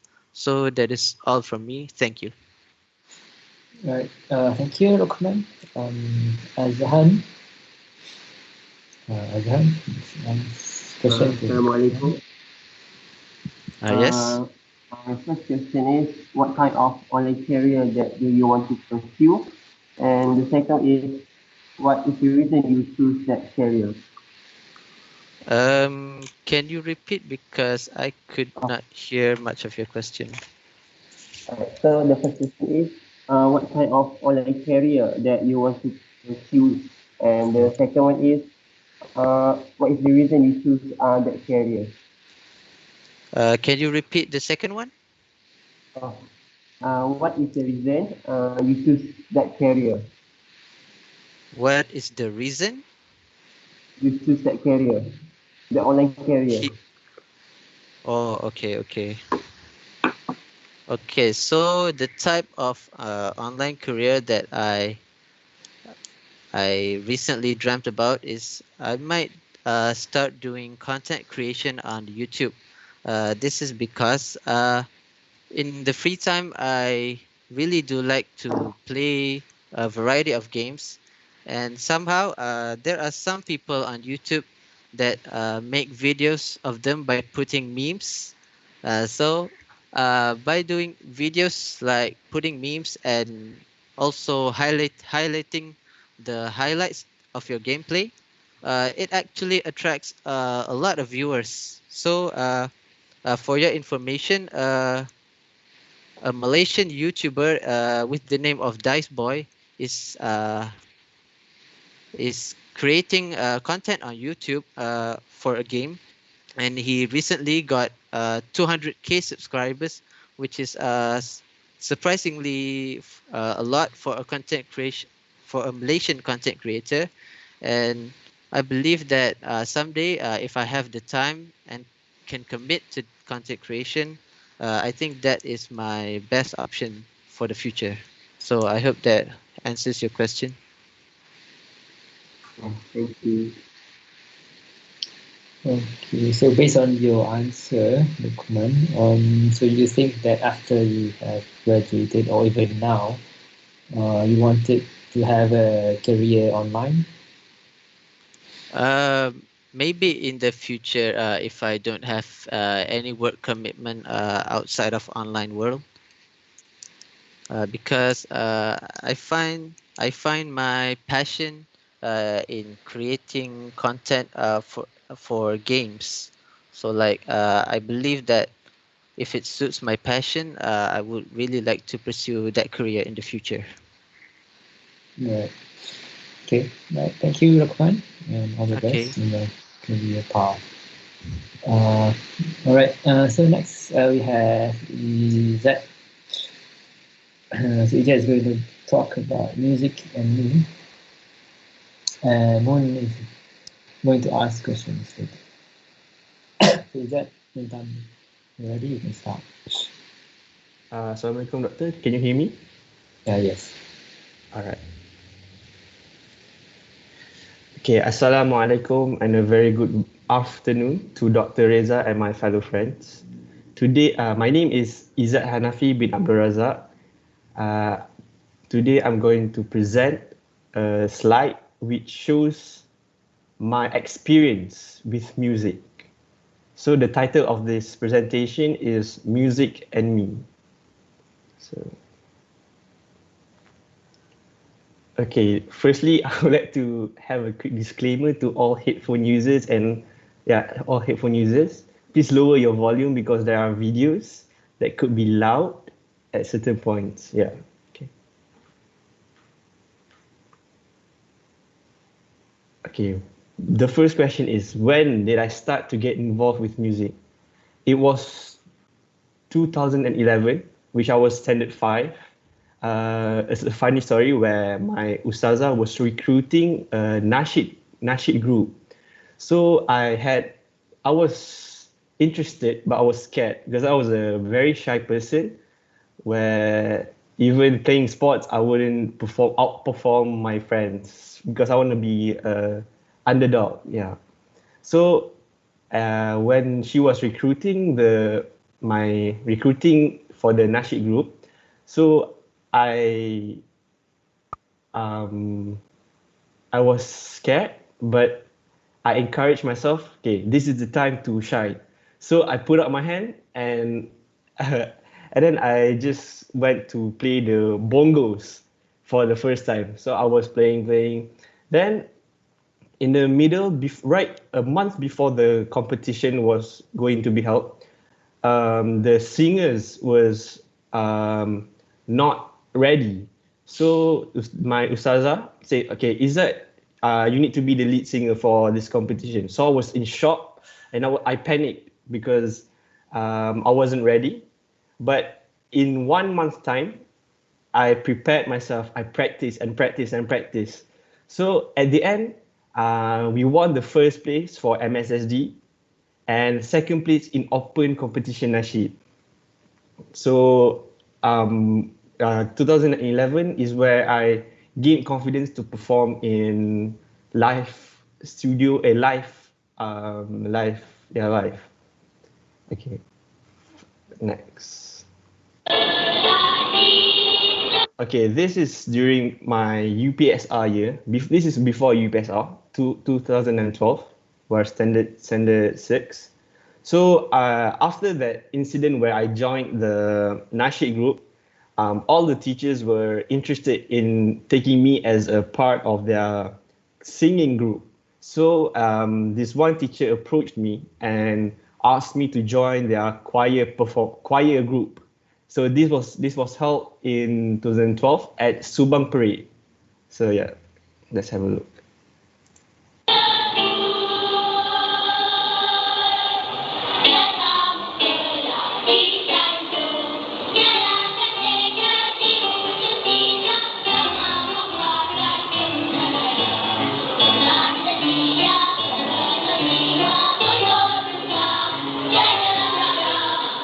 Okay, that's a short clip of my choir performance when I was in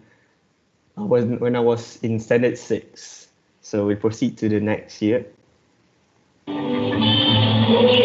Okay, this was in 2012, where me and my friend Tajul Arif decided to perform for Hari Kanak Kanak, which is an event, a huge event for our school, to have to show talent to all my teachers and friends.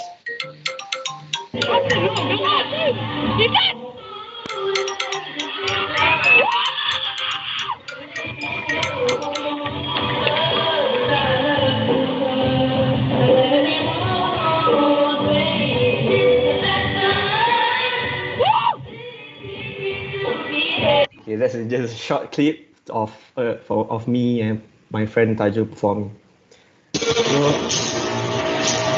So after that, in 2015, in my high school years, I decided to join a group called Midnight Music.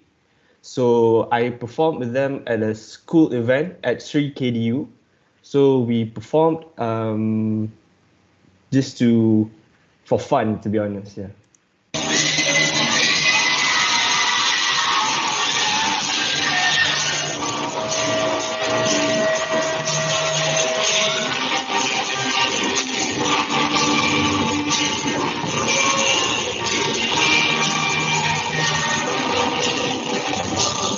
Okay, it's quite disturbing. Okay, for my next year, in 2017, which is my SPM year, I decided to change school. So when I changed school, I decided to drop from that band and join this Nasheed group in my high school.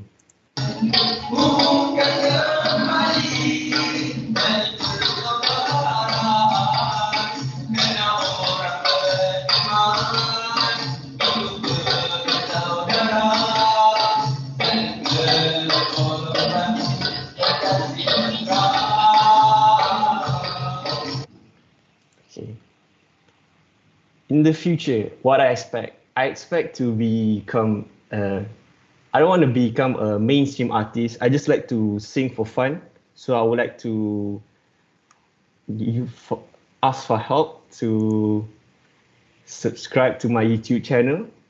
As our presenter before says, to help our fellow friends to continue their career in content creation. Yeah. So to end my presentation, this is a quote from Louis Armstrong: "Music is life itself." Thank you. So is there any questions? Moon? Hi, Izzat.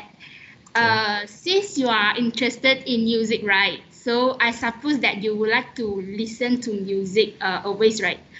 I would like to ask your opinions on listening to music while studying. Do you think that it is a kind of relaxing or distracting? Okay, to answer your question, for my personal opinion, when I am studying, I prefer to listen to lo-fi beats music. So because there's no distraction of lyrics, because some songs that has lyrics, we are tempted to sing with while studying. So it could distract you from actually memorizing the thing you're learning. So for my opinion, it is distracting, but you can listen to songs without lyrics. All right. So the next question is, can you share about your favorite artist and also your favorite music, the type of the music that you like? Okay. My favorite artist of all time is got to be the American singer Bruno Mars. He is my inspiration from the start when I was in 2011, when I was standard 5. So I started to listen to his music. But for now, when I'm 20 years old, my favorite genre is alternative pop rock. The sample of song is like No Saleh, Midnight Music, yeah, all of that. Hope that answer your questions. All right. Thank you, Izzat. Okay. So Izzat, So that's why your YouTube channel name is Izzat Mars, is it? Yeah. That's okay. Okay. So are you part of any band at the moment or any group at the moment? that you're engaged with, Currently, I'm not with any bands because uh, I don't want to be like in a band, as in like in control in a band. I prefer to be alone as a solo. Yeah. Okay. Right. Okay, thank you, Zach, for the Thank you, talk. Doctor. Okay. Please give Izzat a call at the same link. So next we have one. So Izzat, Hello, Doctor. yes. Can you see my screen? Yes, I can see. Okay. We can't see you. Okay, we.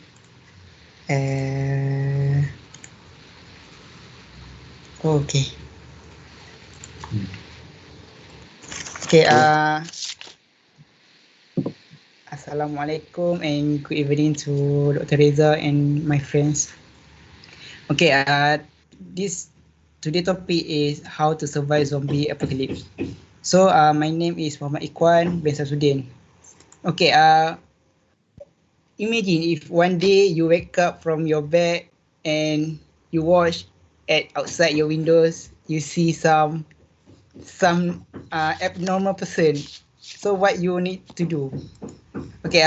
Today I will share you a simple tips how to survive the zombie apocalypse. So first thing first, you need to defend yourself. So how to defend yourself? So you need to find the weapons. So this is an example of the weapons such as guns, hammer, baseball bat, and knife. So in Malaysia, we are forbidden to use guns. So we can have exemption on guns. But if you have like paintball gun, you can use that.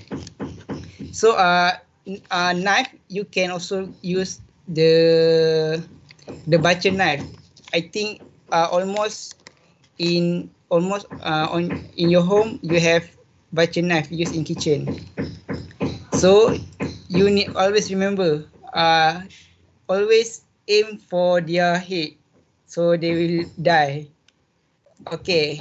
Second things, you need to find a place to stay about 1 to 2 days.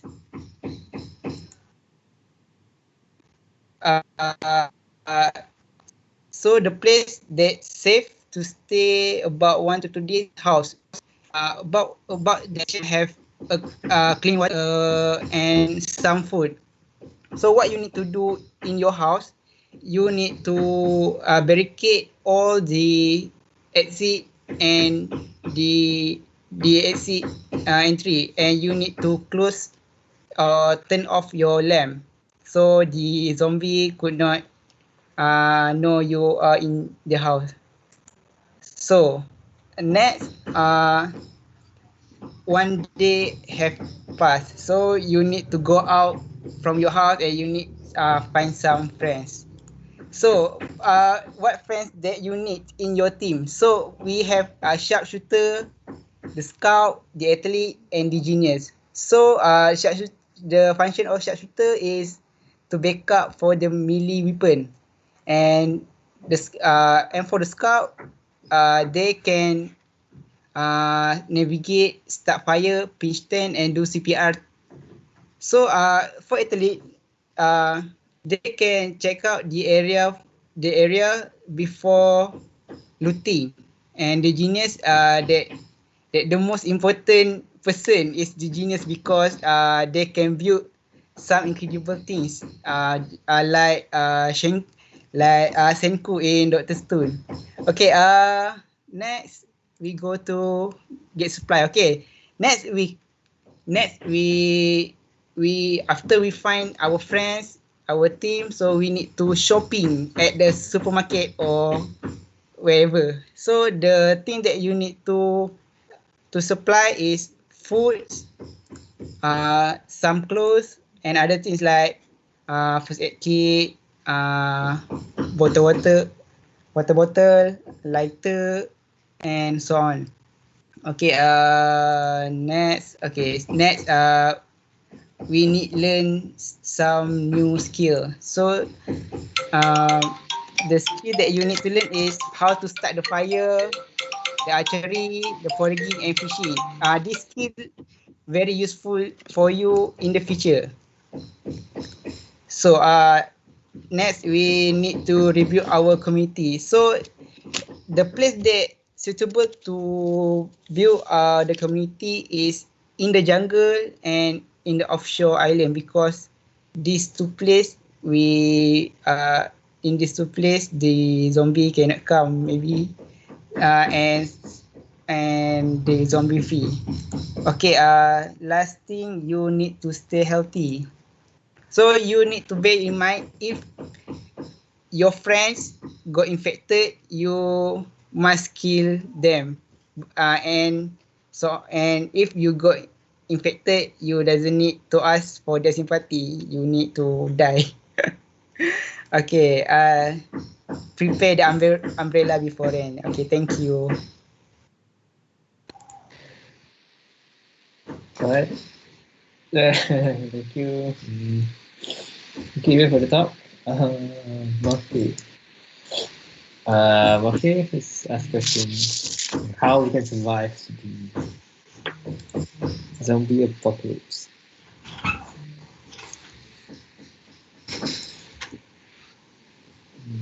Okay, Murphy, are you there?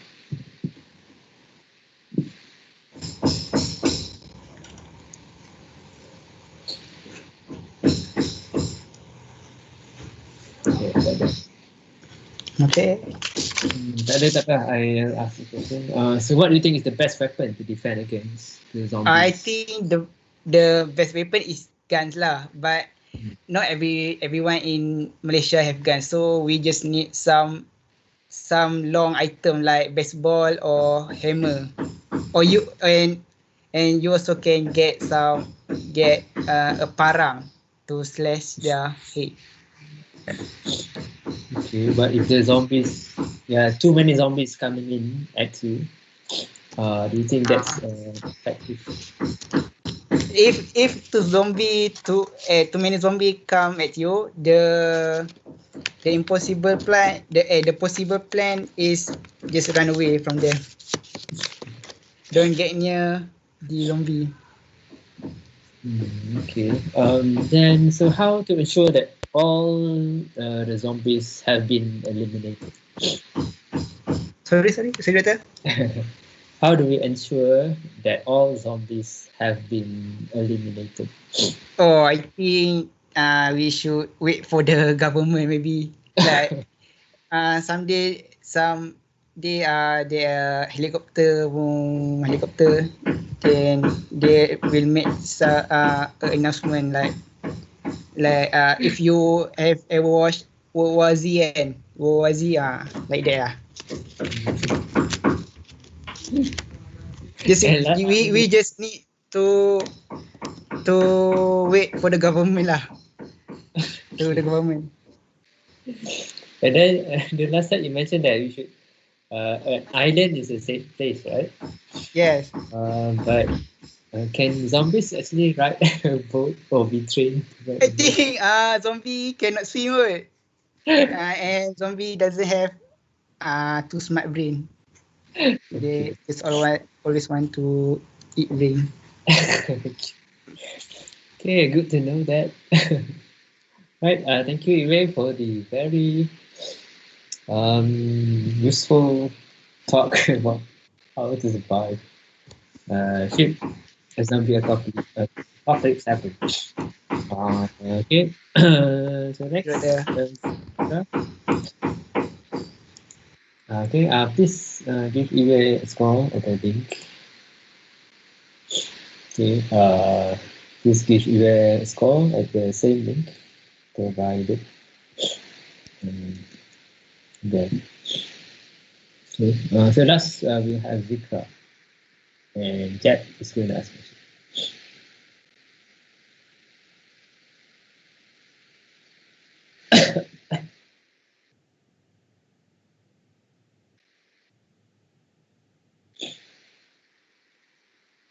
Can you see my screen, Doctor? Yes.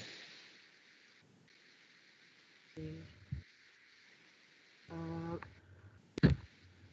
Good afternoon, and good afternoon, Dr. Reza and my friends. So today I'm going to present about social media as a modern diary. So,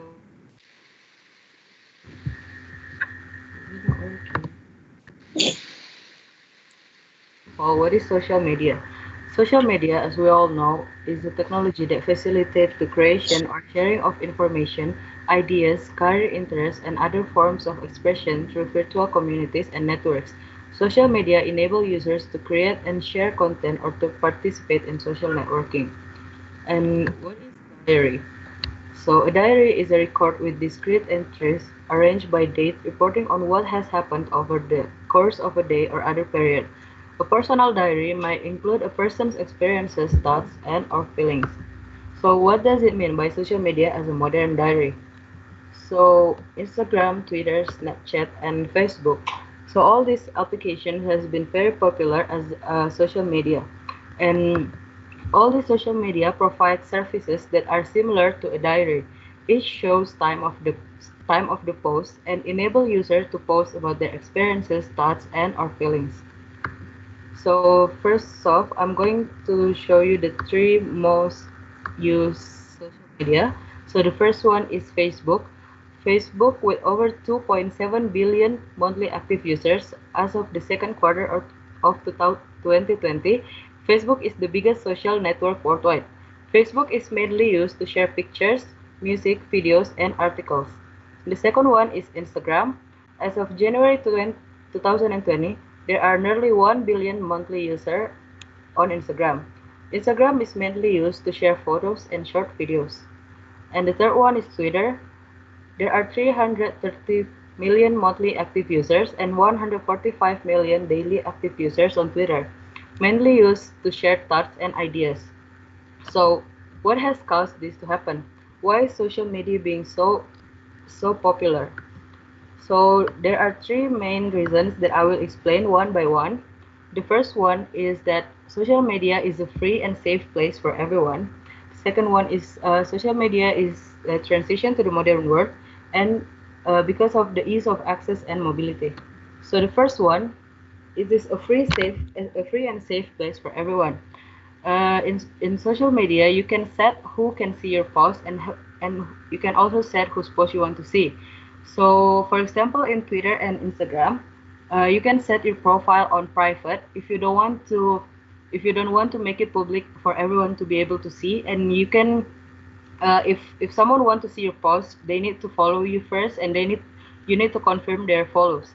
So it is a safe place about if you want to say anything about if you want to say anything. So I think that's why it's really popular.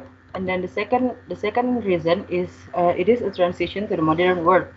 So using the traditional pen and paper is no more the efficient way, because everything now is digitalized, and it is more easy to use it like that and to bring it everywhere.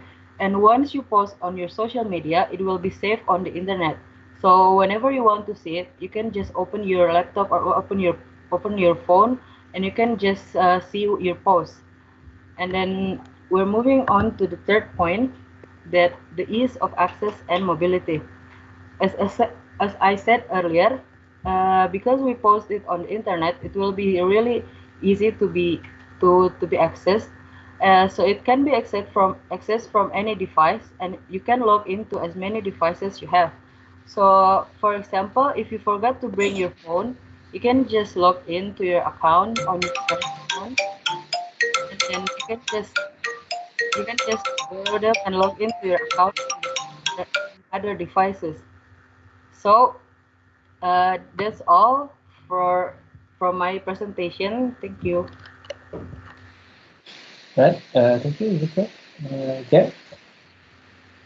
Okay, hello. Can you hear my voice? Yes.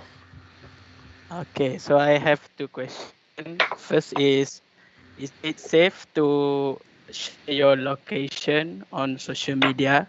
And the next question is how do you handle with toxic people on social media? Okay, that's all. Okay. For the question. So the first one is about location. Is it safe? Right. Yeah. Is that the question? Yes, yes. Yeah. So about your location, as far as I know, you can set on your setting if you want to share your location or not. Like in your Instagram post, there is option to add your location or no. So if you don't want anyone to know your location, you just don't not turn it on. And on Twitter, it's also like that. You can set it to not show your location. And then for the second question, sorry, what was that? How to handle toxic people in social media? Okay. So how to handle toxic people on social media? So for me personally, if I see something I don't like or like it will bring negativity from me, I will just if in Twitter I mostly use Twitter. So if I see something negative on Twitter, I will just mute the word because there is this mute function on Twitter that you can mute the specific word keyword, so you won't see anything about that keyword. Or if in on Instagram you have if you see something on Instagram that can bring negativity from you, I strongly believe that you can just block the people or just unfollow them, so you don't have to see their contents. That's all. I hope it's answer your question. Yes. Right. Thank you. Thank you, Jack. Okay, Zikra. So you have shown a list where Facebook tops the list as the most used social media. So, in your opinion, and if you want to provide a list, which one from the most used to the least used? So, what's your one, two, three? For me, I personally don't use Facebook that much. So for me, I use Twitter the most, and the second one in Instagram is Instagram, and then uh, I don't know. I mostly just use two of them. I don't use Snapchat or like what are there other TikTok. So I mostly just use Twitter and Instagram. But among my friends, I'm pretty sure the list is like Instagram will be first, and then Twitter, and then TikTok, and then Snapchat. I think that's because in my opinion, Facebook are mostly used by like the the more the the more professional, like the one that has more wider connections, like for the job experience and all like that, and LinkedIn. Yes. I thought you're going to say Facebook is for old people. I don't know how to make it sound better. Is that what you're trying to say? Actually? Because yeah, I think people nowadays they like to use Twitter and also Instagram. Even though Facebook, from your list, is the most used social media, why do you think people prefer, for example, Twitter and Instagram over Facebook? Uh, for me, I think because everyone has like their own interests, and it's all depends on where is our interest, like has a bigger community. So for example, like if you are into K-pop, the community is like bigger on Twitter, so you will be using Twitter more often. And because the teens and younger generation are mostly like mostly into K-pop, so that's why I think that Twitter are mostly used by like the younger generation. And for Instagram, it's also like that. you want to for me personally, I think Instagram is a place where you want to show off your life, like what happening and just the good things. So I think Instagram also are used so many by the younger generation because of that. Because for my own observation, I think people of your generation prefer Twitter and also Instagram over Facebook. For my generation, I think most of them are still active in Facebook. Because have you heard of Friendster? It's a very old social media, but now it has turned into something else. It started with that, and then at that time Facebook was rising as well. Before that, we have MySpace, and yeah, now we have Instagram and TikTok, and so all sorts of social media. But yeah, and you think that people spend too much time on social media? Uh, I don't know because I think it all depends on the person because it's also like in this pandemic we cannot like meet people face to face, so most of us just catch up by using our social medias. So I think it is pretty important to stay up to date, and but it's also not good if you just like overuse it and stay on social media all day. Yeah. Okay. Thank you, Zika, for the answers and for the talk. Yeah, for the question. And okay, then that ends our individual presentation session. Thank you to everyone who has presented. I will provide comments on your presentation during our class next week. Okay, so we'll continue with the topics that is planned for this course next week. Okay, please continue doing your Sula projects. So if you encountered any problems, please let me know. And if you want to use UM's logo, you need to ask permission for that. And if you want to distribute certificate, okay, digital certificate, I will provide a link for you to do that later. Okay, right. So we'll see you guys next week, next Monday, and thank you for joining the class today.